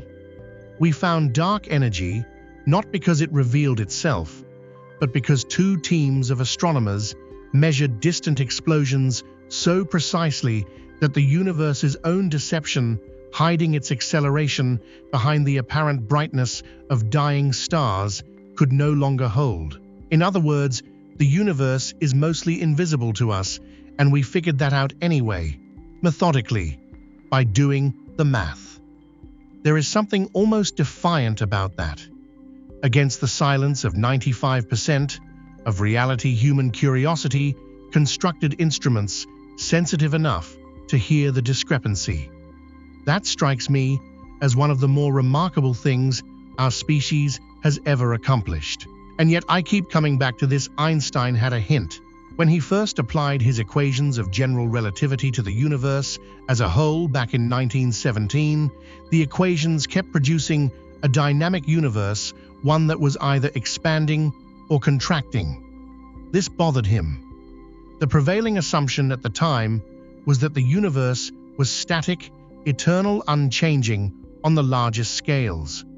So he added a term to his equations, something he called the cosmological constant, a kind of mathematical counterweight that kept his equations from predicting motion. He chose the value to make the universe stand still. When Edwin Hubble's observations confirmed in 1929 that the universe was actually expanding, Einstein reportedly called the cosmological constant his greatest blunder.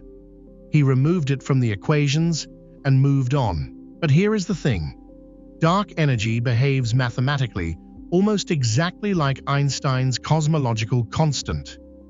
The term he added to force stillness turns out to be the best description we currently have for for the thing that is accelerating the universe's expansion. He made up a number for the wrong reason, discarded it for what seemed like the right reason, and in doing so may have thrown away the first correct description of dark energy. The universe has an extraordinary sense of irony. Where does all of this leave us tonight? Lying here in a warm room made of 5% of the universe, surrounded by the other 95% which passes through you, shapes the large-scale structure of the cosmos you live in, and remains for now fundamentally beyond our grasp. Not beyond our knowledge that it exists, not beyond our ability to measure its effects, but beyond our ability to say with confidence what it actually is. There are people working on this right now in laboratories and observatories on every inhabited continent, running experiments in deep mines and analyzing data from space telescopes, scanning the sky for gravitational lenses. They will not solve it tonight, neither will I, but they are getting closer incrementally with the same methodical patience that eventually caught the Coma Cluster's missing mass and the distant supernovae's accelerating recession. Science does not always move in straight lines, but it moves, and the universe, for all its inscrutability, has never managed to be quite as silent as it seems.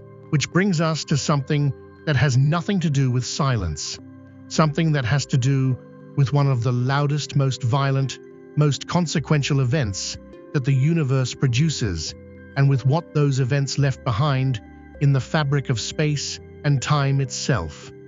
Events so powerful that they send ripples through the geometry of the cosmos. Ripples we have only just learned to detect. And the story of how we found them is one of the most patient, stubborn, and quietly triumphant stories in the history of human curiosity. Somewhere in the constellation Canis Major, approximately 1.3 billion years ago, back when the most complex life on Earth was still confined to the ocean, two black holes were circling each other. They had probably been doing this for a very long time. Black holes that find themselves in a binary orbit lose energy slowly through the very fabric of space-time itself, and that gradual energy loss causes their orbit to tighten. Imperceptibly, at first years, centuries, millennia passing without any visible change, but tightening nonetheless, spiraling inward, drawing closer, year by year, orbit by orbit, in a cosmic slow dance that had been underway perhaps for millions of years before what happened next. One black hole was approximately 29 times the mass of our Sun. The other was 36 times. Together, they had been circling each other in a final catastrophic approach, accelerating as the distance between them shrank, the frequency of their orbit rising from a slow rhythm into something faster, then faster still. And in a fraction of a second, in the briefest, most violent event two objects can experience, they merged. They became one. 62 solar masses compressed into a single spinning black hole, and the 3 solar masses of difference between what went in and what came out 3 times.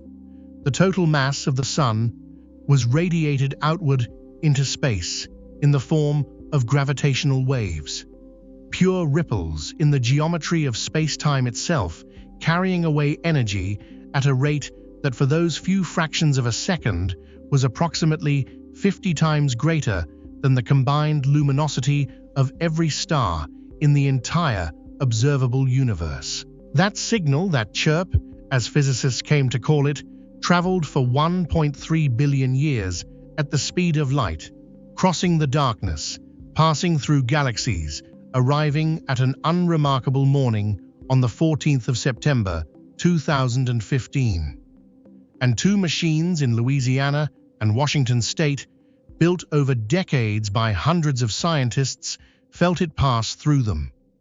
The displacement each detector registered was approximately 1,000th the width of a proton. Let me explain what it means to build an instrument capable of measuring that.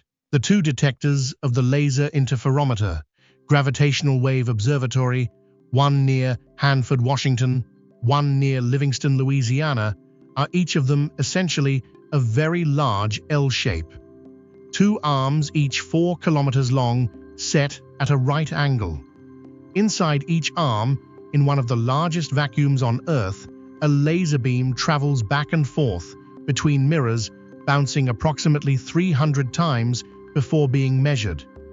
The laser is so precisely calibrated that if you were to send it toward the nearest star outside our solar system, roughly 4 light-years away, it would arrive having spread to a width no larger than a human hair. The principle is simple. When a gravitational wave passes through the detector, it very slightly stretches space-time in one direction and compresses it in the perpendicular direction. This means one arm of the L gets very slightly longer, while the other gets very slightly shorter. Then, they swap an oscillation that matches the frequency of the passing wave. By comparing how the two laser beams interfere with each other, the detector can register this change. But the change is so fantastically small that the entire enterprise of building LIGO sounds, when you first hear it, like a physics problem designed to be impossible. A proton is roughly 1 femtometer across about 10 to the power of -15 meters. LIGO needed to detect changes 1,000 times smaller than that. This is the equivalent of measuring the distance to the nearest star 4.2 light-years away to an accuracy of the width of a single human hair. Those are the terms in which the sensitivity has to be understood, not as an exaggeration, as a straight comparison. The project took 40 years and the contributions of more than 1,000 scientists. It was funded by the United States National Science Foundation for a total in the vicinity of $1 billion over its lifetime, which means it was and remains, by some measures, the most ambitious and expensive physics experiment in American history. Kip Thorne of the California Institute of Technology and Raina Weiss of the Massachusetts Institute of Technology were among the founding visionaries of the project. Barry Barish joined in 1994 and shepherded the enormous engineering effort to completion. They received the Nobel Prize in Physics in 2017 for the detection that had changed everything. What they detected on that September morning was not exactly what the team was prepared to find. LIGO had been designed primarily to look for neutron star mergers, the collisions of extremely dense stellar remnants, which were better understood and thought to be more common. Black hole mergers of that scale had not been a primary expectation. When the signal arrived on the 14th of September, 2015, 4 days before the official first observation run was even scheduled to begin, the team was still in what they called engineering mode. The detector was running, but no one had yet decided it was ready to do science. A researcher at the Max Planck Institute in Hanover, Germany, spotted the signal first because it was still night in the United States when the wave passed through. When alerts propagated to the American teams, there was an immediate and specific concern.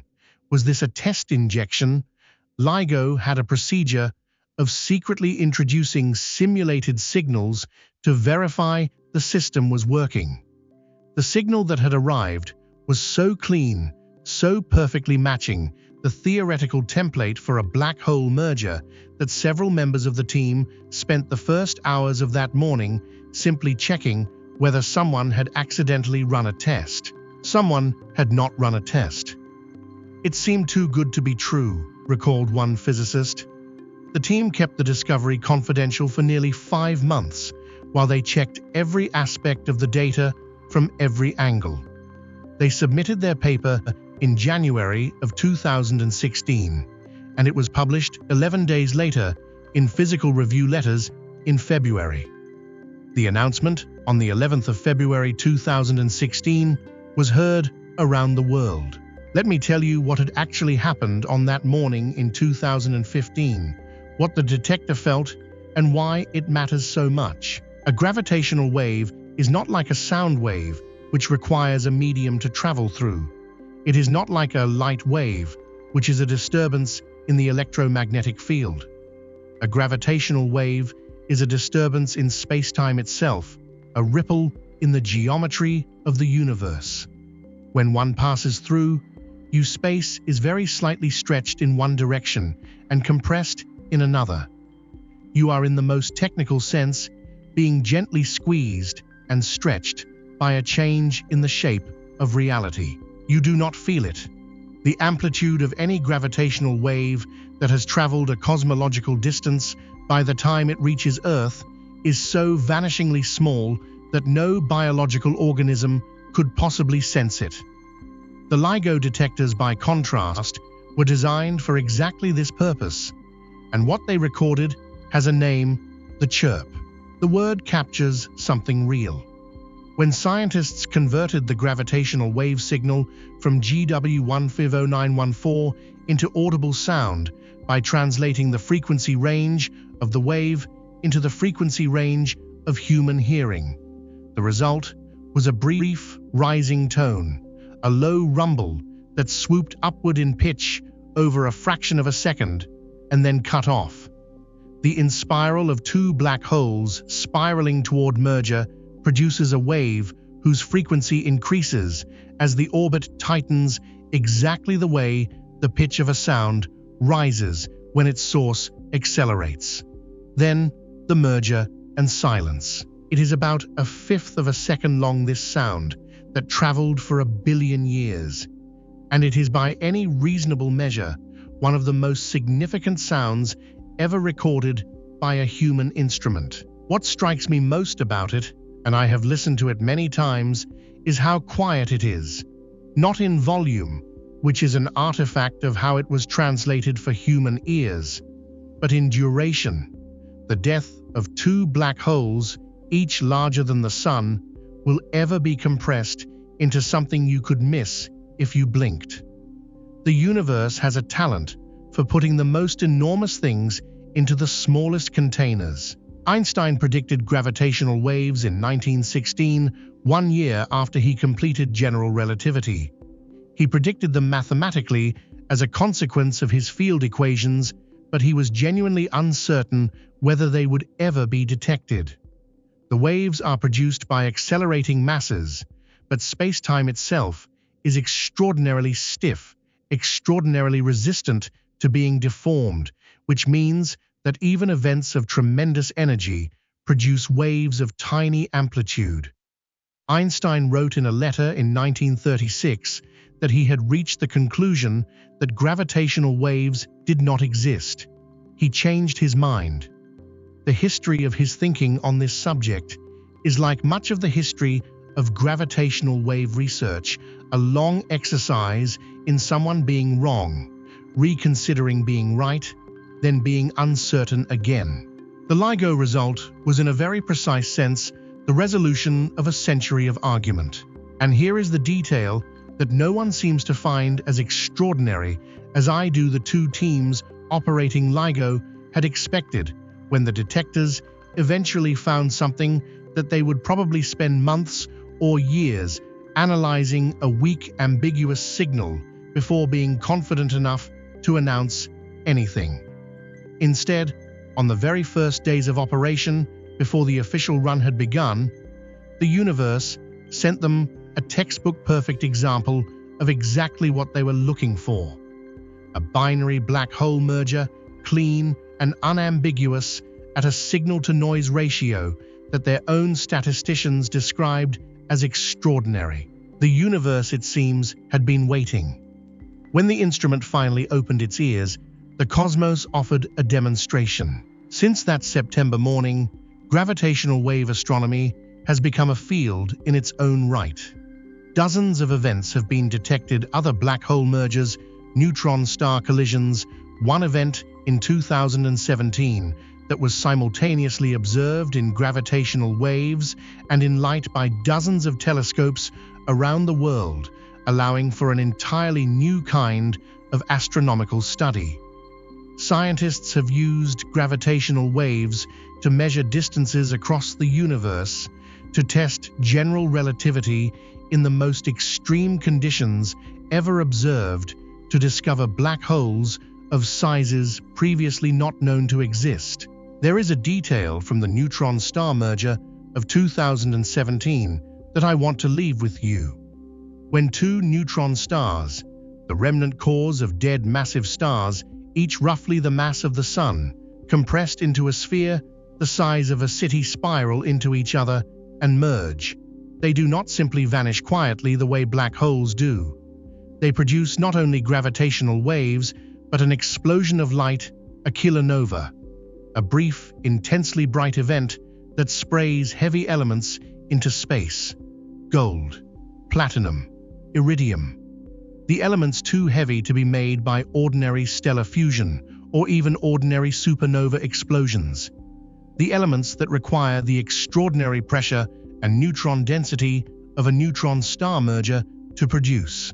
The gold in any ring you own, the platinum in any catalyst you have ever used, the iridium in the tip of the pen you might reach for in the morning. All of it was made in a neutron star collision.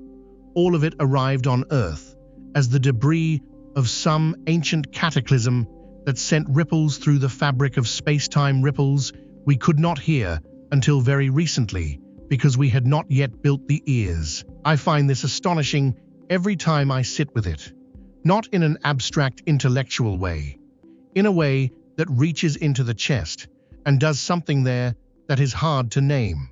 We built instruments so sensitive they can detect a change in distance 1,000th the width of a proton. We detected with those instruments a signal that had traveled 1 billion light-years from two black holes that died before multicellular life existed on this planet. We translated that signal into sound, and it lasted about 1/5 of a second. And in the data contained in that fraction of a second, we confirmed the last major unverified prediction of general relativity, opened an entirely new branch of astronomy, and learned where the gold in the world came from. That is what patience and precision can do in the hands of a species that decides something is worth knowing. You might be drifting by now. That is good. Let these things settle around you like the things they are, not abstract facts about a distant universe, but descriptions of the actual world you inhabit, the one you have always been living inside of. A world built from neutron star collisions and black hole mergers and billion-year-old chirps arriving on a quiet September morning. The story of what we are made of and how we came to be here at all has one more chapter that begins with something very ordinary, a star dying, and what it left behind. Somewhere inside your chest right now, approximately 5 liters of blood is circulating. It carries oxygen from your lungs to every cell in your body, and it carries that oxygen bound to a molecule called hemoglobin, a protein built around an atom of iron. That iron atom sitting at the center of every hemoglobin molecule in your bloodstream, performing the quiet essential work of keeping you alive through the night, did not come from the Earth. It was not there when the planet formed.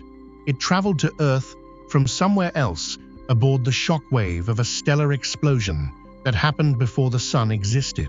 The iron in your blood was made inside a dying star.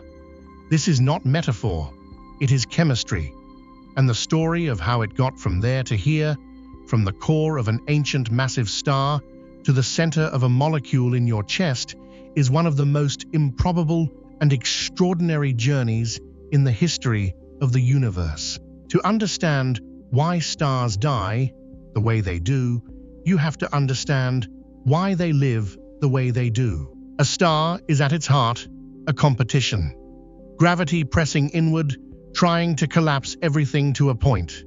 Fusion pushing outward the energy of nuclear reactions, creating the pressure that holds the structure up. For most of a star's life, these forces are perfectly balanced, hydrostatic equilibrium, as physicists call it. The star sits on the main sequence of stellar life-burning hydrogen stable, reliable for millions or billions of years, depending on its mass. But fuel runs out. And when it does, the sequence of events that follows is one of the most layered and dramatic processes in nature. For a star massive enough, roughly 8 or more times the mass of our Sun, the story does not end quietly. When hydrogen in the core runs out, gravity wins momentarily, the core contracts, and the temperature rises until helium ignites, fusing into carbon and oxygen. When helium runs out, the core contracts again, the temperature rises again, and carbon ignites. Then oxygen, then neon, then silicon. Each new burning phase is shorter than the last because each new fuel releases less energy per reaction, and the star has to burn it faster to maintain the pressure holding it up.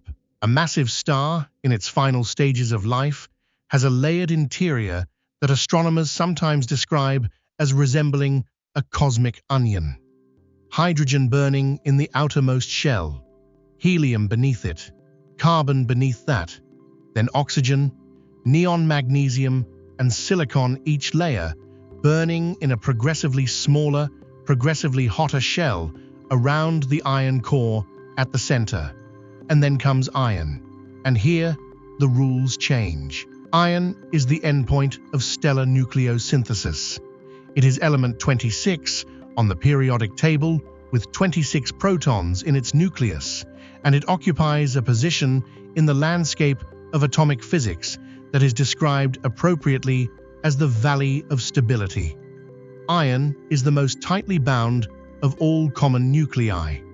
Fusing lighter elements together releases energy all the way up to iron. Fusing iron itself absorbs energy rather than releasing it.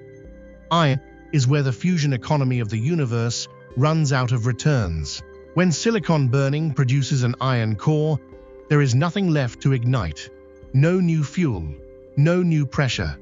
And the iron core, which has been growing throughout the star's final burning phases, cannot support itself against gravity once it reaches a critical mass of approximately 1.4 times the mass of our Sun. The same limit, coincidentally, that determines when a white dwarf will explode in a type Ia supernova. What happens next takes less than 1 second. The iron core, which had been roughly the size of Earth, about 8,000 kilometers across, collapses. Gravity no longer resisted crushes it inward at up to 23% of the speed of light. In that fraction of a second, the temperature in the collapsing core reaches 10 billion degrees Kelvin, hot enough that the gamma-ray photons swarming through the core carry enough energy to photo-disintegrate the iron nuclei themselves, undoing in an instant the billions of years of nuclear synthesis that created them. Protons and electrons are forced together by the pressure to form neutrons and neutrinos. The core contracts from 8,000 kilometers to approximately 20 kilometers across, roughly the diameter of a large city, in less than 1 second. Then it bounces. The neutron-rich core, now dense enough to resist further compression by quantum mechanical forces, rebounds like a compressed spring. The shock wave that propagates outward from this rebound, traveling through the infalling outer layers of the star, is what tears the star apart.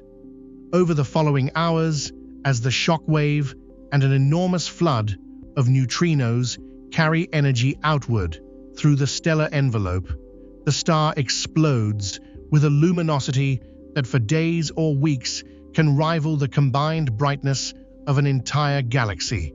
A supernova. On the night of the 23rd of February 1987, a Canadian astronomer named Ian Shelton was working at the Las Campanas Observatory in Chile, photographing the Large Magellanic Cloud, a small companion galaxy to the Milky Way, about 168,000 light-years away. Studying a photographic plate later that evening, he noticed a bright object that had not been there before. He initially thought it was a defect in the plate. He went outside, looked up, and saw it with his own eyes, a new star in the sky, clearly visible to the naked eye in the constellation Dorado. It was supernova 1987A, the brightest supernova visible from Earth in nearly 400 years since Kepler's supernova of 1604. A massive star called Sanduleak, -69 degrees, 202, a blue supergiant, roughly 20 times the mass of our Sun, had reached the end of its iron core and collapsed. But 3 hours before Shelton walked outside and looked up, something else had happened. 3 underground neutrino detectors on opposite sides of the planet, the Kamiokande detector in Japan, the IMB detector in Ohio, and the Baksan telescope in Russia, had simultaneously registered a burst of particles arriving from the direction of the Large Magellanic Cloud. In the span of roughly 13 seconds, a total of 24 neutrinos were detected across all 3 facilities. 24 neutrinos detected from a star 168,000 light-years away. The significance of this is hard to overstate. Theoretical models had predicted that a core collapse supernova would release roughly 99% of its energy, not as light, not as the shock wave of the explosion, but as neutrinos, a torrent of them, equivalent in energy to roughly 300 times the entire lifetime energy output of the Sun, released in about 10 seconds. Those same models predicted that by the time this flood of neutrinos reached Earth, the flux would be so diminished by distance that only a tiny fraction of them would interact with our detectors. The prediction was that we might catch a handful at most. We caught 24, and those 24, arriving in the right place, from the right direction, at the right time. A full 3 hours before the light of the explosion even reached us, confirmed in a single burst of data spanning 13 seconds everything the theory had said about what happens when a massive star dies. Supernova 1987A remains to this day the closest and most thoroughly studied supernova of the modern era. Its remnant is still being observed by telescopes, including the James Webb Space Telescope, which continues to reveal new details about the expanding cloud of gas and newly synthesized elements it left behind. Let me come back now to why any of this matters to the atoms in your body. The elements made by stellar fusion hydrogen, helium, carbon, oxygen, nitrogen, silicon are scattered by supernova, yes. But the supernova explosion itself also creates elements. The heat and pressure of the shock wave passing through the outer layers triggers what physicists call explosive nucleosynthesis, a frenzied few seconds in which elements are being made at temperatures and pressures that will never be matched in that star's neighborhood again. Radioactive nickel, cobalt. The energy of their radioactive decay in the weeks and months following the explosion is what powers the slowly fading light of the supernova's afterglow. And the heavier elements, anything beyond iron that was not made in neutron star mergers, are made by a process called the rapid neutron capture process, or the R process, in which iron and other nuclei are bombarded with neutrons so rapidly that they build up into heavier and heavier atomic masses before they have time to decay. Bromine, iodine, cesium, barium. The elements that could not be built in a quiet stellar furnace, built instead in 10 seconds of extraordinary pressure and heat. Consider for a moment what this means practically. Roughly 65% of your body mass is oxygen. About 18.5% is carbon. Then hydrogen, the only element in your body that was made in the Big Bang rather than inside a star. Nitrogen makes up about 3%. Calcium is in your bones. Phosphorus is in your DNA. Iron is in your blood. All of it, every atom of it, except the hydrogen, was forged inside a star and released into space either through stellar winds planetary nebula, or supernova explosion. The atoms you are made of passed through at least one star before they reached you. Some of them passed through several, through successive generations of stellar birth and death, over billions of years before the nebula that became our solar system began to collapse. You are not metaphorically connected to the stars. You are literally made of them. The atoms that constitute your body are older than the sun. Many are older than the Earth by billions of years. They have been inside supernovae, inside nebulae, inside molecular clouds, drifting silently in the interstellar medium. They assembled into a planet, then into an ocean, then into a single-celled organism, then into everything that followed in the long, unbroken chain of life. And now they are assembled temporarily in the particular configuration that is you tonight, in a warm room, thinking about the stars those atoms came from. Carl Sagan, the astronomer and science communicator, whose voice many of you may have grown up with, said it simply and precisely: the nitrogen in our DNA, the calcium in our teeth, the iron in our blood, the carbon in our apple pies were made in the interiors of collapsing stars. We are made of star stuff. He was not being poetic, he was being factual. But the fact is so strange, so large, so close, that the poetic and the scientific became the same sentence. What I find most moving about this, and I have thought about it a lot, probably more than is strictly normal, is the implication about continuity. Every atom in your body has been somewhere before.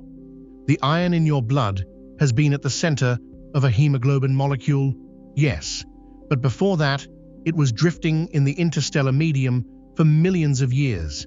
Before that, it was inside a stellar core, burning at temperatures no laboratory on Earth can reproduce. Before that, it was part of a gas cloud that was not yet a star. The atom itself has not changed. It is the same iron with the same 26 protons it has always had. It just keeps being shaped into different things by whoever, whatever happens to be in its neighborhood. You are one of the things the universe has shaped iron into. One arrangement among the many arrangements that have existed and will exist. That seems worth something to me. It seems worth holding gently as you settle into the dark. Here is where I want to pause and ask you something, and I mean it sincerely. When you look at your hand right now, if you happen to look, you are looking at something that has been inside at least one star. The calcium in your bones, forged in a stellar core that burned for millions of years and then scattered its contents across several light years of space, so that eventually, billions of years later, some of those atoms could reassemble in the quiet dark of a room on a planet orbiting an ordinary yellow star, and form the hand of someone who is right now thinking about all of this. Is that not one of the most extraordinary things you have ever considered? The story of stellar death does not end with dispersal. What remains after a core collapse supernova, what the shockwave leaves behind, is something that earthly language is barely equipped for. A neutron star, perhaps. An object roughly 20 kilometers across, containing more mass than our sun, so dense that a teaspoon of its material would weigh approximately 10 billion kilograms on Earth. A place where the laws of physics operate in regimes we have never been able to replicate in any laboratory. Or if the collapsing core was massive enough, something else entirely. A region where gravity has pulled space-time itself into a configuration from which nothing, not matter, not light, not information of any kind, can escape. A place that is by its own definition invisible to any instrument we could point at it, and yet we have found ways to see them. Not by looking, but by listening. Not through light, but through ripples in the geometry of space. Which brings us back, in a way, to where we were just a short while ago, to the moment The detector felt something pass through it, and two teams of physicists spent 5 months making sure it was real. But before we go there again, there is something even closer. Something you can find by checking the time on a device you probably have within arm's reach. A technology you depend on every day that would not work, not even slightly, if Albert Einstein had not spent his most productive years being profoundly confused about the nature of time. Pick up your phone for a moment if it's nearby, not to scroll through anything, not to check messages, just hold it.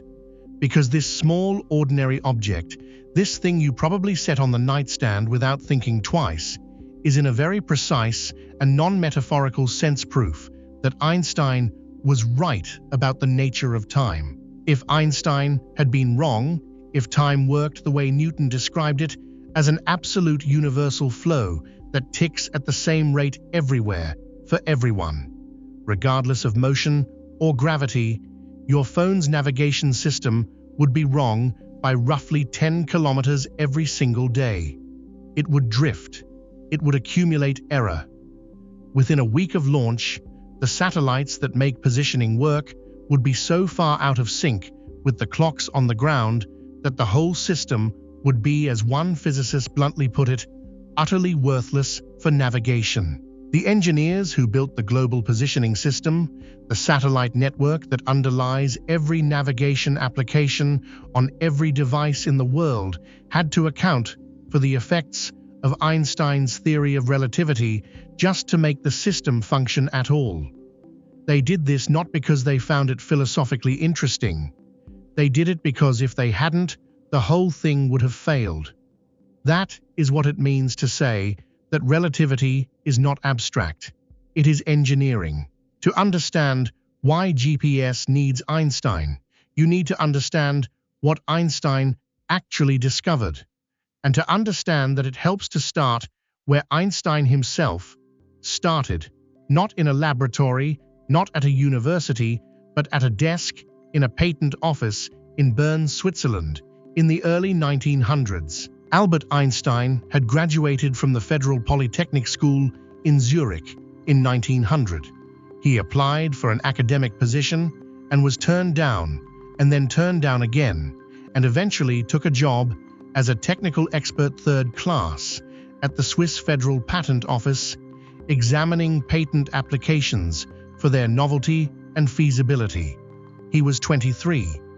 His colleagues at the office found him pleasant, quick-minded, and somewhat hard to hold a complete conversation with, because he seemed to be continuously thinking about something else. What he was thinking about, among other things, was the speed of light. James Clerk Maxwell's equations, published in 1865, had described light as an electromagnetic wave that travels at a fixed, specific speed in a vacuum approximately 300,000 kilometers per second. The problem was that in Newtonian physics, the speed of any object should be relative. If you run towards something, it appears to come at you faster. If you run away from it, it appears to recede more slowly. But Maxwell's equations contained no such adjustment for the motion of the observer. Light seemed to travel at the same speed, no matter what. This bothered physicists for decades. The dominant theory was that light must travel through a medium, a substance called the luminiferous ether, permeating all of space, and that Maxwell's constant speed was relative to that ether. But in 1887, an experiment by Albert Michelson and Edward Morley, designed specifically to detect the ether by measuring differences in the speed of light along different directions, found no difference at all. The ether did not appear to exist, and nobody could satisfactorily explain why. Einstein, examining patents at his modest desk in Bern, had a different approach. He simply accepted the result as a fundamental fact. The speed of light in a vacuum is constant for all observers, regardless of their motion. And then he asked, what must follow from that if it is true? What follows is this: if two observers moving at different speeds must each measure the same speed of light, then either distance or time or both must be different for each of them. Since the speed of anything is defined as distance divided by time, and the speed of light is fixed, the variables on top and bottom must adjust to compensate. For observers in motion relative to each other, space contracts in the direction of motion, and time flows at different rates. This was 1905. The paper was titled On the Electrodynamics of Moving Bodies. Einstein was 26 years old, still working at the patent office, and had in 30 pages of algebra and thought dismantled the Newtonian concept of time that had been the foundation of physics for over 2 centuries. The consequence that took everyone longest to absorb was this: there is no such thing as a universal now. Think about what that means. When you ask someone, "What time is it?" you are assuming that the question has a single objective answer, that there is a definite present moment that applies to everyone, everywhere. Newton had assumed exactly this.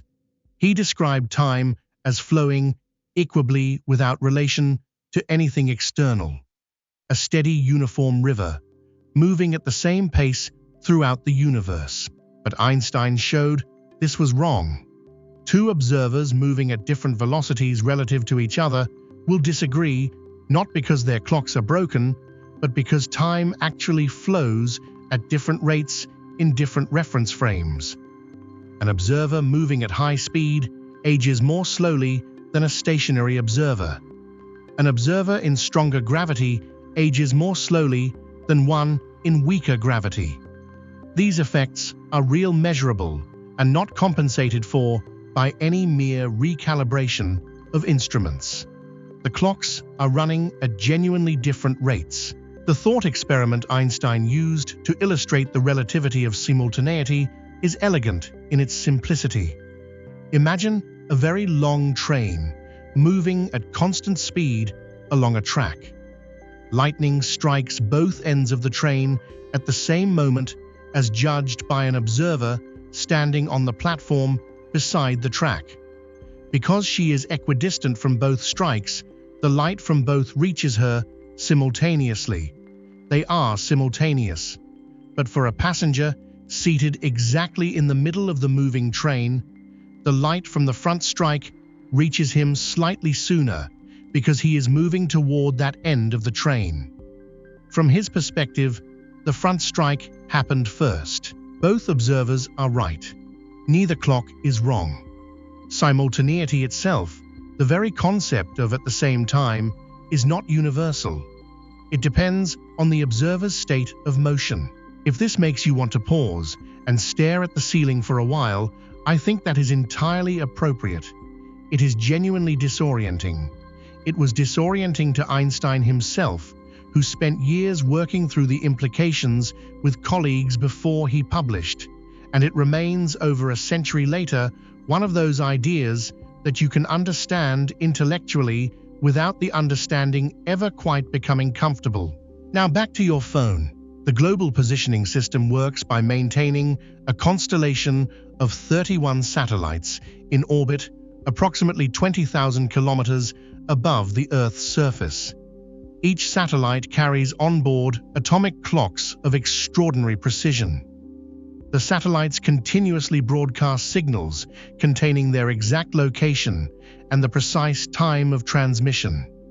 Your device receiving signals from multiple satellites simultaneously triangulates its position by measuring the tiny differences in arrival times of those signals. The calculations assume the signals travel at the speed of light. A timing error of 1 microsecond, 1 millionth of a second, translates to a position error of roughly 300 meters. The satellites are orbiting at approximately 14,000 kilometers per hour. According to special relativity, motion causes time to slow down.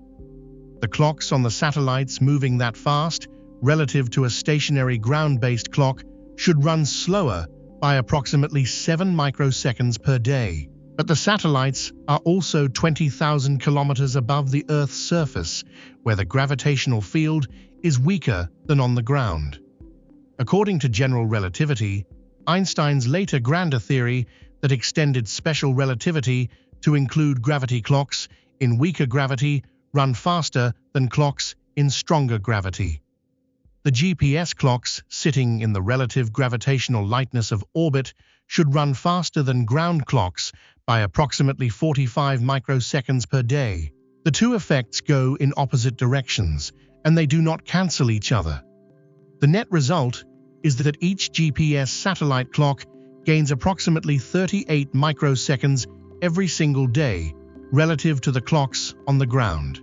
38 microseconds, which, given that a timing error of 1 microsecond causes a position error of 300 meters, represents an uncorrected drift of about 11 kilometers per day. The engineers who designed the GPS system knew this.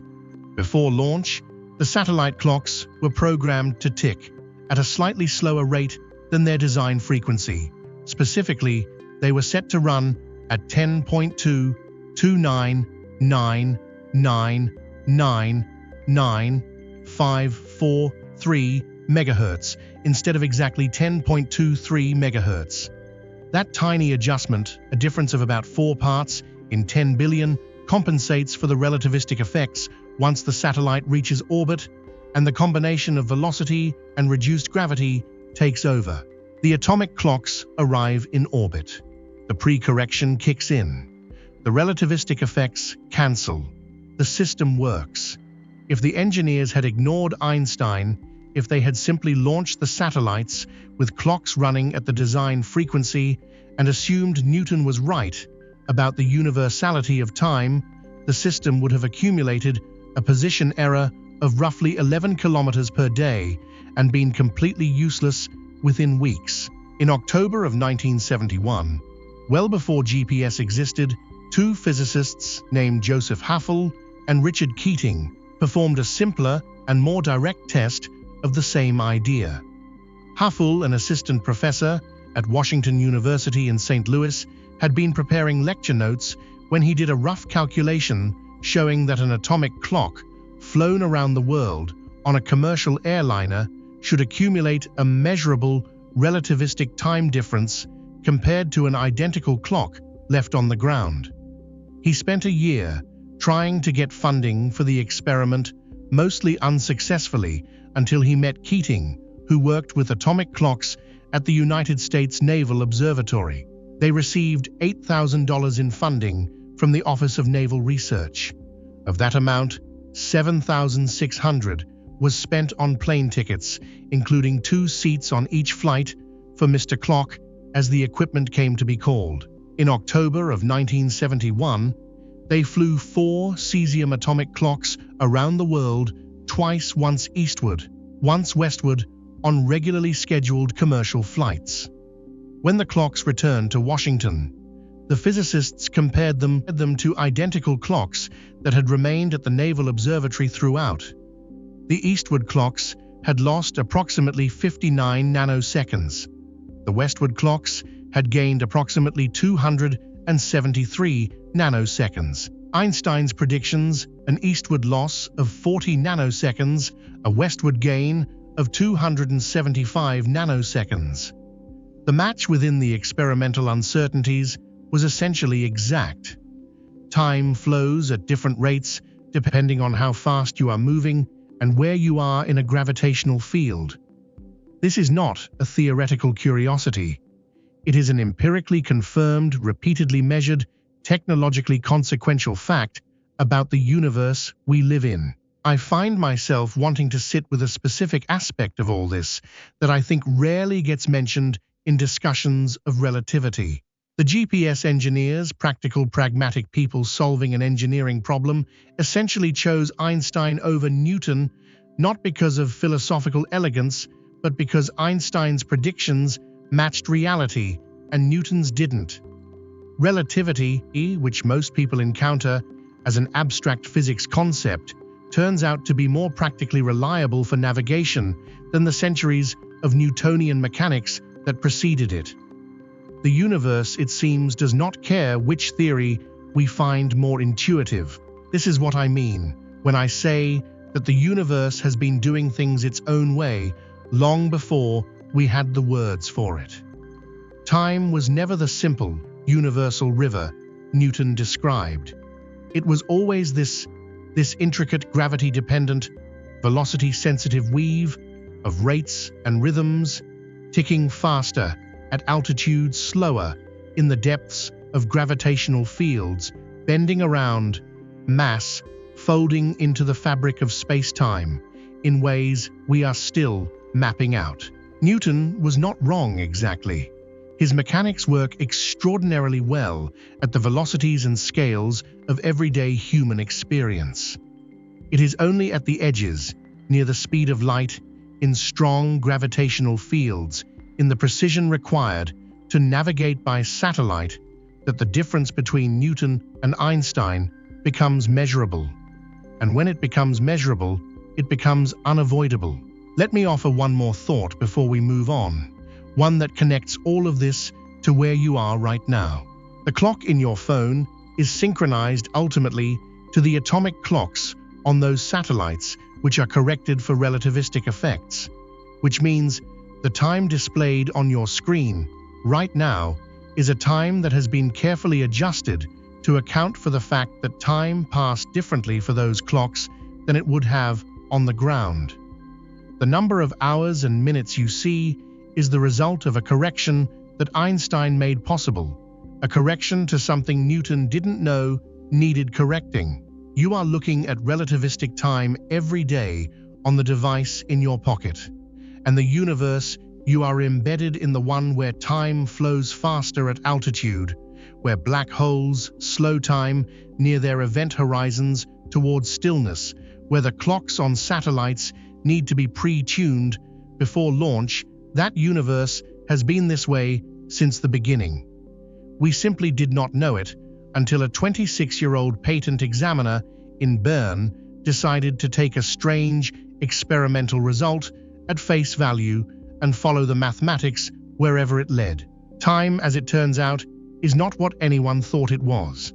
And perhaps the strangest part of that discovery is how it actually makes the universe feel more intimate, not less, more connected, as though the cosmos is not a clock ticking uniformly in the background of your life, but something closer, something that bends and yields and slows in the presence of mass and motion, something that wraps itself around every object in existence, including you, including the particular arrangement of stardusty atoms that is lying in a room right now, making its way through the dark hours between one day and the next. That arrangement, those atoms of yours assembled from ancient stellar explosions, warmed by a sun that is itself a slow nuclear fire, that arrangement has been making its way through space-time since before the Earth existed.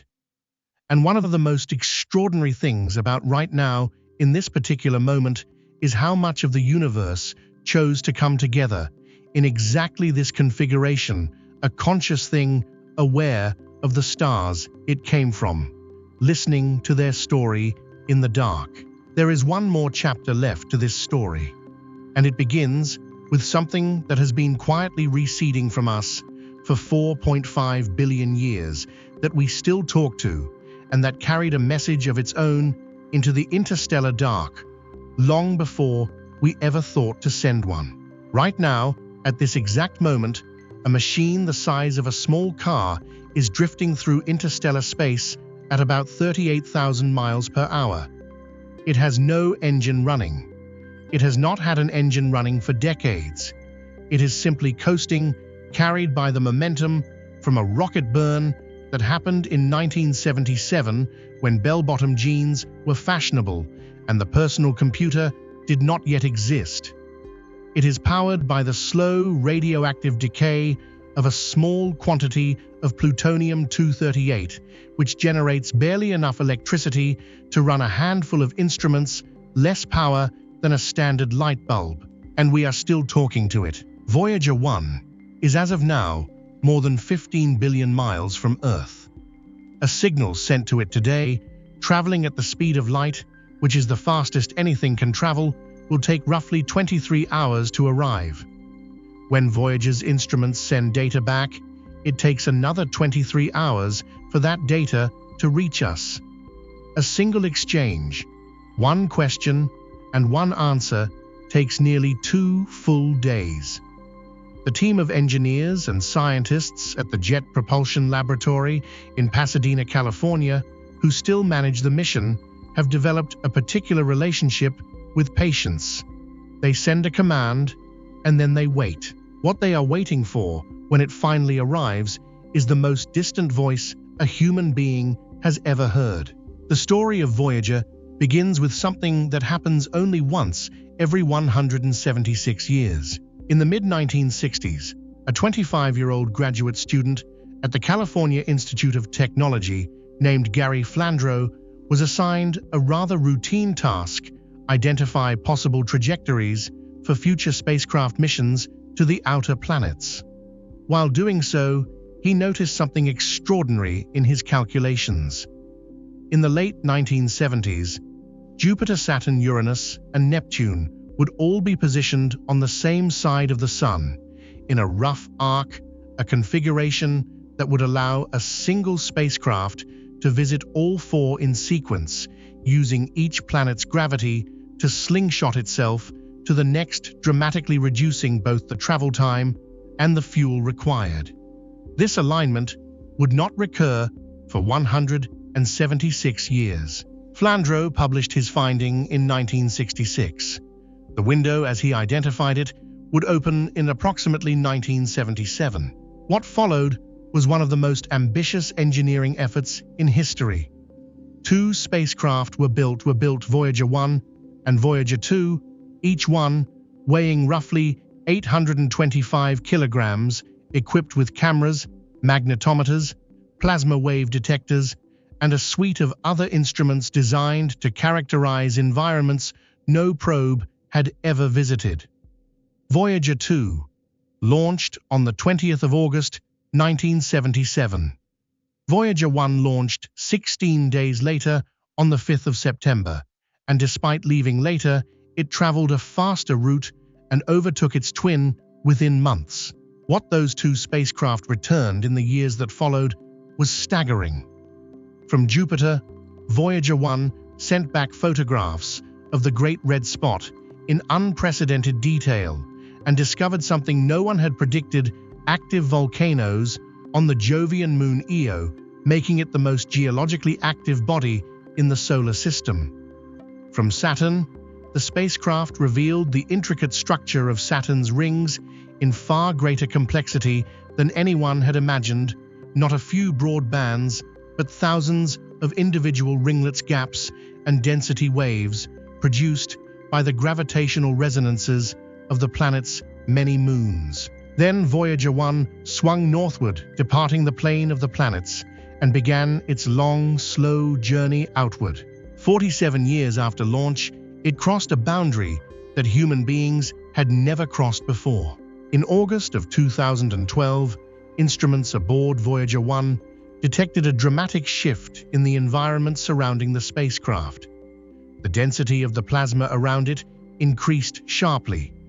The composition changed. The solar wind particles that had been the dominant component of the environment gave way to a different kind of material, cooler and denser, that could only have come from outside the sun's sphere of influence.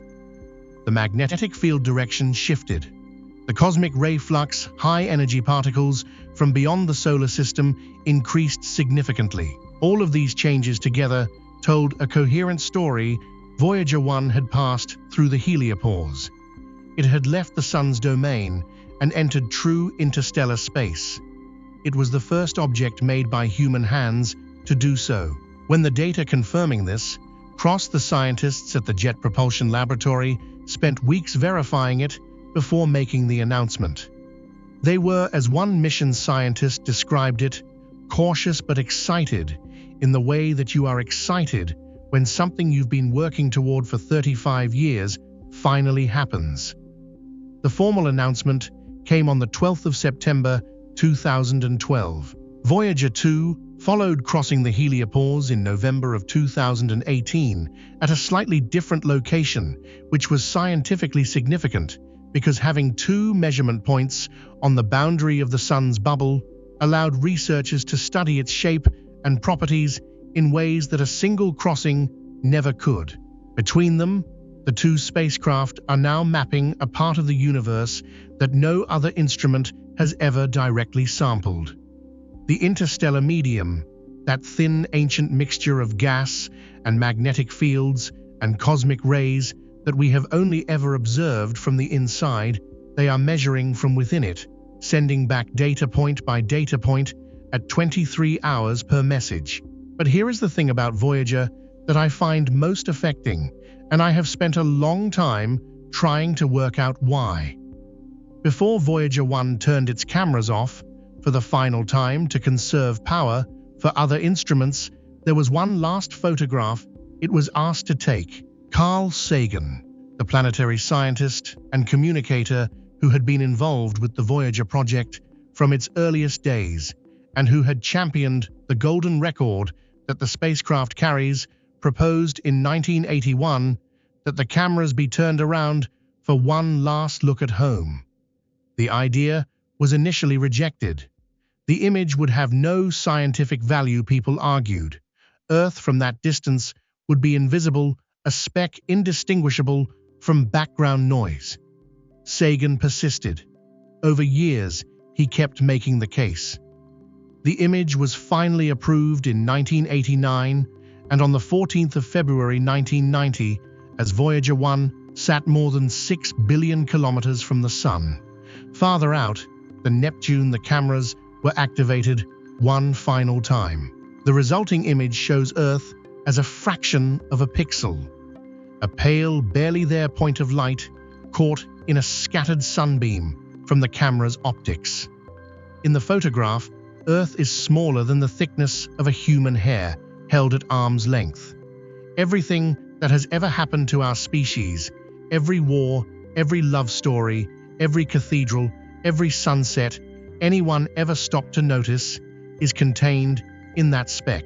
Sagan wrote about the image in a passage that has followed me ever since I first read it.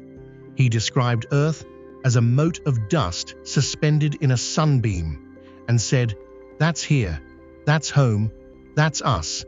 On it, everyone you love, everyone you know, everyone you ever heard of, every human being who ever was lived out their lives." The cameras were then shut down permanently to save power. Voyager 1 has not looked back since. Are you still awake? I hope you are. But if you're drifting, that's all right. This is a good thing to drift on.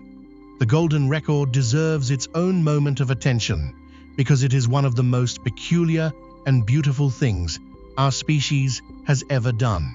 When it became clear that the Voyager spacecraft would eventually leave the solar system entirely, the question arose of whether they should carry some form of message. The idea was that these machines, traveling at tens of thousands of miles per hour through the interstellar void, would eventually pass through the neighborhoods of other stars in roughly 40,000 years. Voyager 1 will come within 1.7 light-years of an obscure star in the constellation Ursa Minor. The probability that any other civilization would find the spacecraft is extraordinarily small. The universe is large and the probes are tiny, but the probability is not zero. Carl Sagan was chosen to chair the committee that would design the message. He assembled a small team, including his partner and later wife, Ann Druyan, and they had roughly 6 weeks to decide what to say to whoever might, in some unimaginably distant future, find this object. The result was a 12-inch gold-plated copper phonograph record, a technology that was already on the verge of obsolescence in 1977, but was chosen because the information it stores can be recovered by any civilization advanced enough to find the probe, given only the record itself and the instructions for playing it that are engraved on the cover. The cover also shows the location of the Sun, relative to 14 known pulsars, effectively a map home, built from the precise distinctive timing signatures of rotating neutron stars that should be identifiable from anywhere in the galaxy. The record contains 115 images encoded in analog form. Sounds of earth surf and wind rain, crickets, frogs, a mother's first words to a newborn child, a train, a rocket, launch, the EEG of a human brain in a state of love. That last one is Anne Druyan's brainwaves recorded during a meditation on the history of the world and her feelings about the idea of encountering something beyond it. Greetings in 55 languages, from ancient Akkadian to contemporary Mandarin. And music, a Javanese gamelan piece, a Peruvian wedding song, a Georgian choral work, Louis Armstrong playing melancholy blues, Chuck Berry's Johnny B. Good, and the first movement of Bach's Brandenburg Concerto No. 2. When Sagan described the project, he said something that I think captures exactly the right spirit. The launching of this bottle into the cosmic ocean says something very hopeful about life on this planet. Not hopeful that someone will find it. Hopeful that we sent it. That we are the kind of species that, when handed the opportunity to throw something into the interstellar dark, chooses to put music in it. There is one detail about the golden record that I cannot think about without feeling something I don't have a precise word for. Anne Druyan, who fell in love with Carl Sagan during the weeks they worked on the record, a love she has described as arising while she was researching what to put on it, had her brainwaves recorded as a contribution to the sounds of Earth. She meditated on human history, on the idea of extraterrestrial life, on the experience of falling in love. That meditation was recorded, converted to sound, and included on the record. Carl Sagan died in 1996. Anne Druyan has said that she finds a particular comfort in knowing that something of what she felt for him in those weeks of making the record is now moving through interstellar space, will outlast every structure humanity has ever built, will continue traveling long after the last star has gone cold. Voyager 1 will keep moving after its power finally fails, probably within the next few years, as the plutonium decays past the threshold needed to run any instrument. It will go dark and silent, but it will not stop. Carried by Newton's first law, an object in motion remains in motion. It will keep drifting outward at 38,000 miles per hour, forever, or as close to forever as physics permits. In roughly 40,000 years, it will pass near its first stellar neighbor. In 300 years, it will reach the inner edge of the Oort cloud, the vast distant cloud of comets that marks the furthest extent of the Sun's gravitational family. The record will keep. Copper does not decay in vacuum. Gold does not tarnish.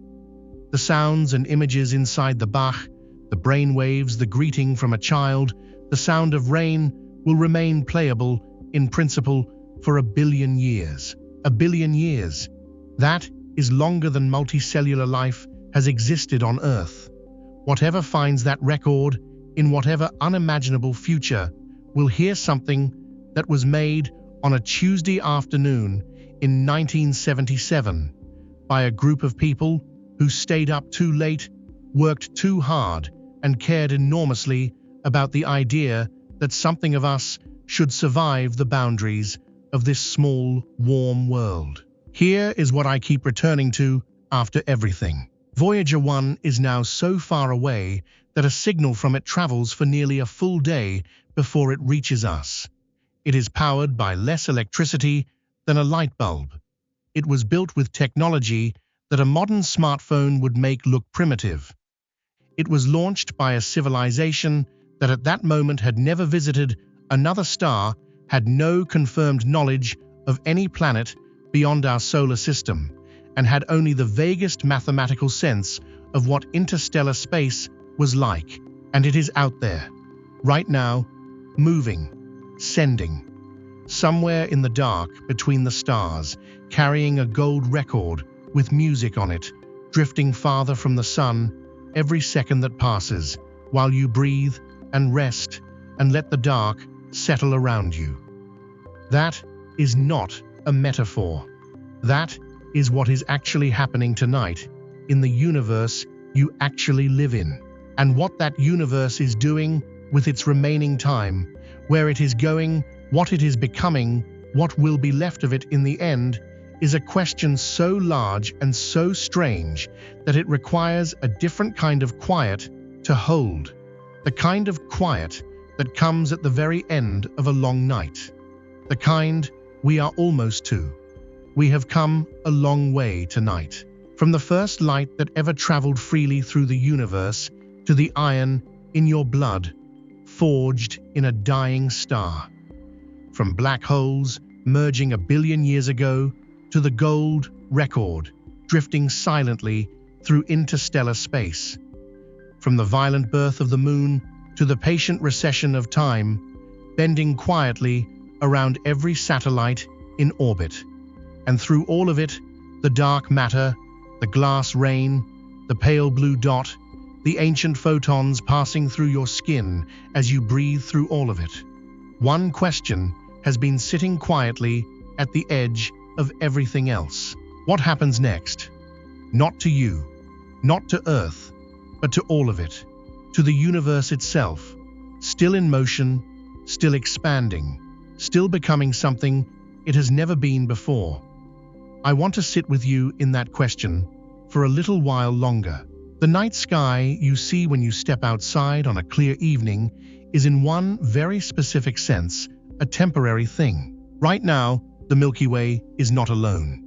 The observable universe contains an estimated 2 trillion galaxies, a number revised sharply upward by astronomers in 2016 after a reanalysis of deep field images from the Hubble Space Telescope revealed that earlier estimates had undercounted the galaxy population by a factor of roughly 10.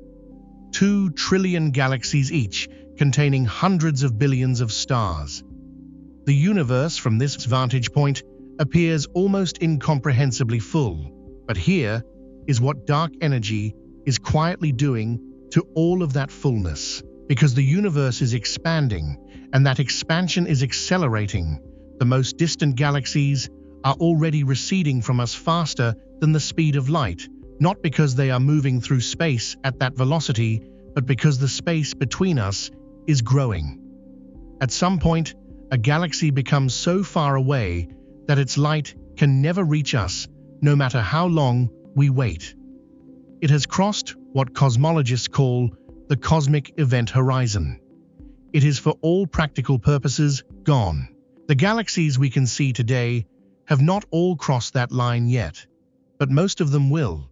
In approximately 100 billion years, roughly 7 times the current age of the universe, the accelerating expansion will have carried almost every galaxy beyond our cosmic horizon.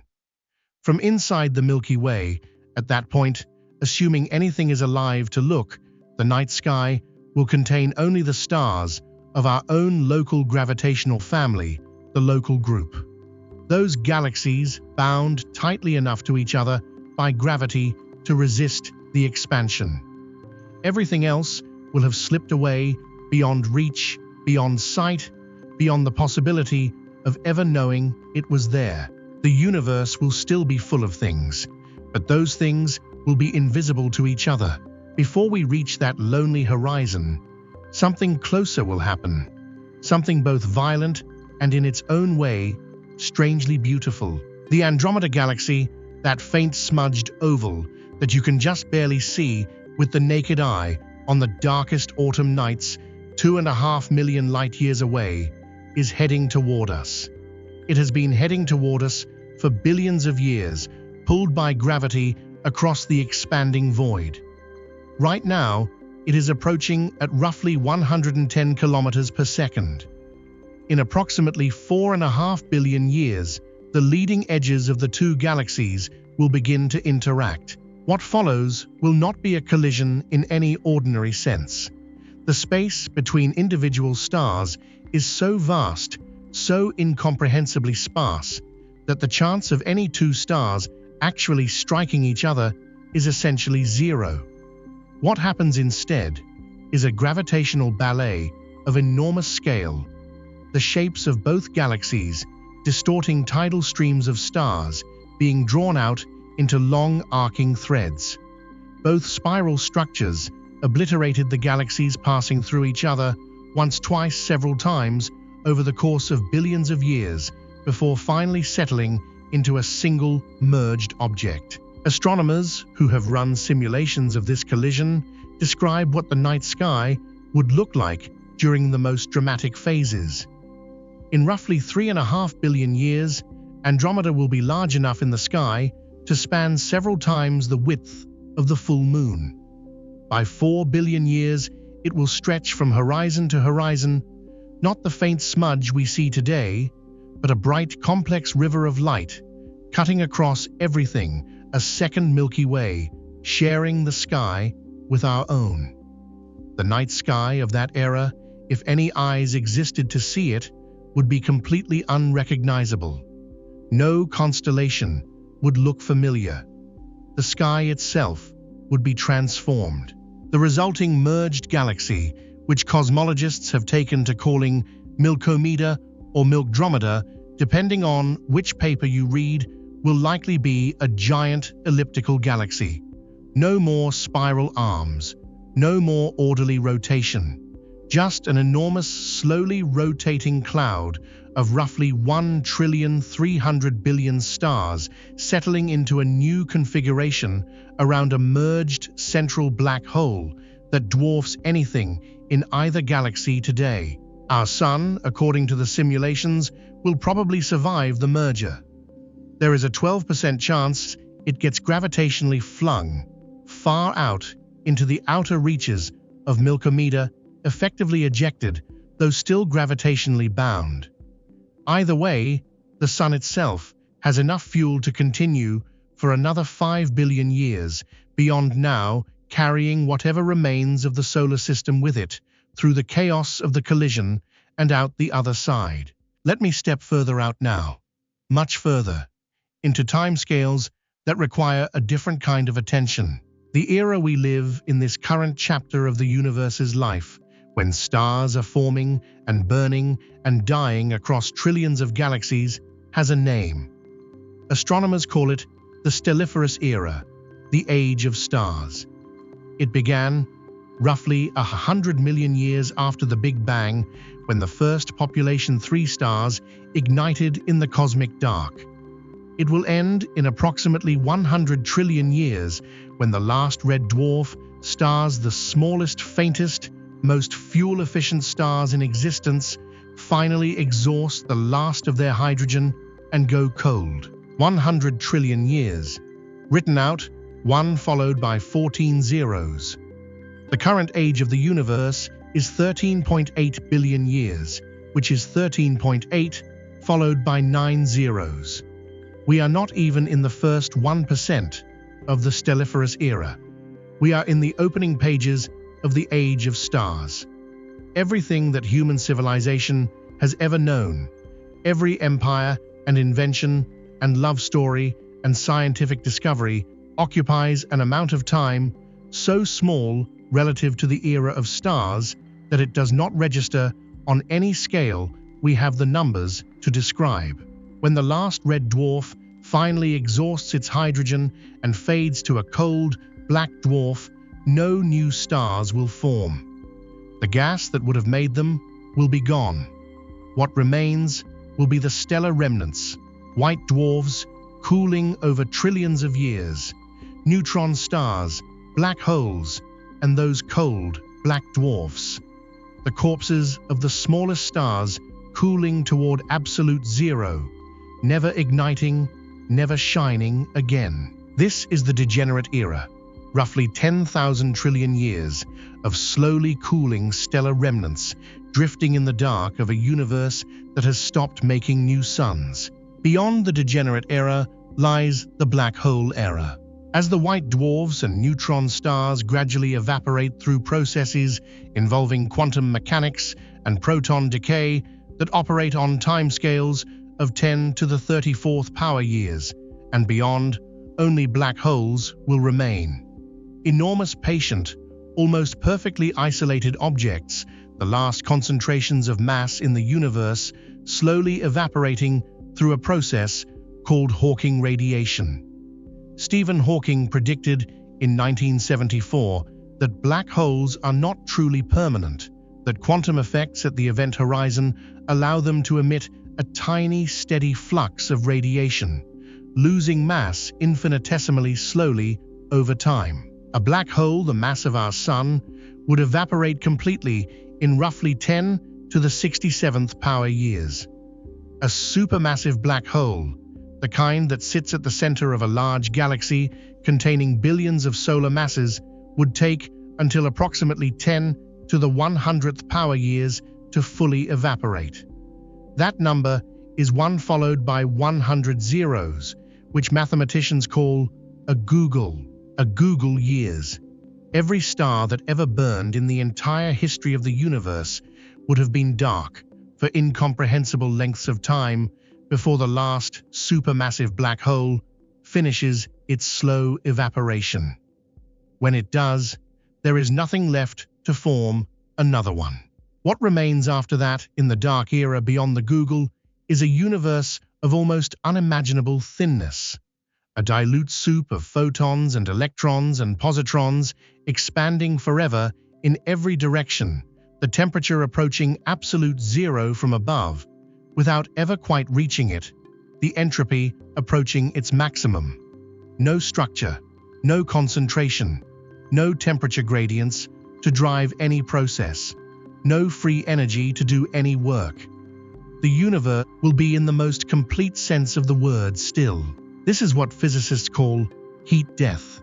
Not an explosion or a collapse or a sudden ending, but a slow, gradual, infinite, trailing off into equilibrium. A universe that has run out of ways to change. I want to be honest with you about something. When I think about the heat death of the universe, when I really sit with it, which I do more often than is probably considered healthy, I do not find it terrifying. Not in the way you might expect. The timescales involved are so far beyond anything that touches human life, human history, even human imagination, that there is a strange tranquility in them. The universe's ultimate stillness is separated from us by an amount of time that makes the current age of the universe look like a single heartbeat. What I find moving is not the ending, it is the middle. Right now, this moment, we are living in the stelliferous era, in the age of stars, when the universe is at its most luminous, its most active, its most generative. New stars are forming in molecular clouds right now. Planets are assembling around them. In some fraction of those systems, chemistry is beginning that might one day produce something that looks up and wonders where it came from. The universe right now is doing the most interesting things it will ever do, and we are here for it. We happen to be alive in the window. That is not nothing. That is, by any cosmic measure, an extraordinary stroke of timing. There is a physicist and author named Brian Greene who wrote something that has stayed with me for years. He said that the universe began as an ordered, low-entropy state, a hot, dense, concentrated singularity, and has been moving toward disorder ever since. Stars burning matter, scattering entropy, increasing. But in that long journey from order toward disorder, pockets of local complexity arise: galaxies, stars, planets, chemistry, biology, consciousness. We are in his framing a pocket of complexity in a universe that is slowly dissolving towards sameness. A temporary eddy of structure in an otherwise increasing tide of randomness. And temporary in this context means billions of years. It means the full sweep of life on Earth. Every civilization, every thought anyone has ever thought every piece of music ever composed. Temporary, but real. That is what I keep coming back to. The universe will end in stillness, yes, but right now it is anything but still. It is forming stars at a rate of roughly 2 solar masses per year in our galaxy alone. It is producing gravitational waves as black holes spiral together billions of light years away. It is pushing atoms through the cores of stars and scattering them across light years when those stars die. It is moving a small copper record through interstellar space at 38,000 miles per hour, a record that carries on it the sound of a mother's first words to her child. The universe is still becoming, and we are part of what it is becoming. So here we are, at the end of a long night's journey through the cosmos. We began with starlight, with the light that left distant suns before recorded history and arrived in your eyes tonight. We passed through the birth of the universe itself, through the opaque plasma of the early cosmos, through the silence before the first stars. We watched the moon form from a planetary collision, the sun strike its impossible balance between gravity and fire, and the space between everything proved to be far less empty than anyone expected. We followed exoplanets that should not exist. We stood with Vera Rubin and Fritz Zwicky at the edge of something vast and invisible. We heard a gravitational wave arrive after 1 billion years of travel. We breathed atoms forged in stellar furnaces. We moved through time itself as Einstein redrew the map, and we sent a golden record into the dark with Bach and brainwaves and the sound of rain. The universe is 13.8 billion years old. It has perhaps 100 trillion years of starlight left ahead of it. And then slowly, over a span of time, no number we use in everyday life can reach it will settle into stillness. But not yet. Not tonight. Tonight, the stars are still burning. The galaxies are still moving. Voyager is still drifting, still carrying its message into the dark.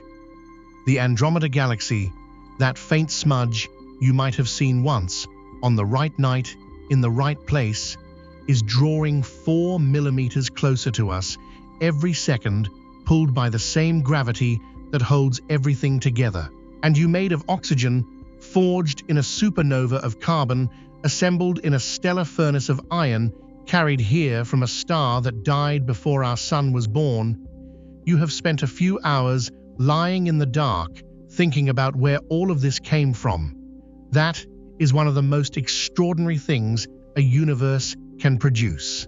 And the universe seems to have gone to considerable effort to produce it in you. Thank you for spending this night with me. Genuinely thank you. These are the things I think about when the world gets too loud, when the ordinary day presses in too hard, and I need something larger to put it back in proportion.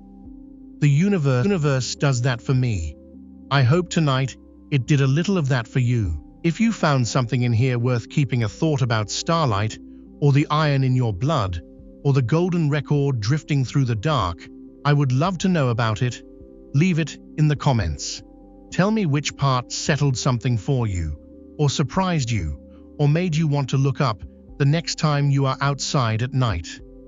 Those conversations are the reason I make these. And if you found your way here by accident, or someone shared this with you, and you want more nights like this one nights where we slow down and let something enormous into the room, then stay close.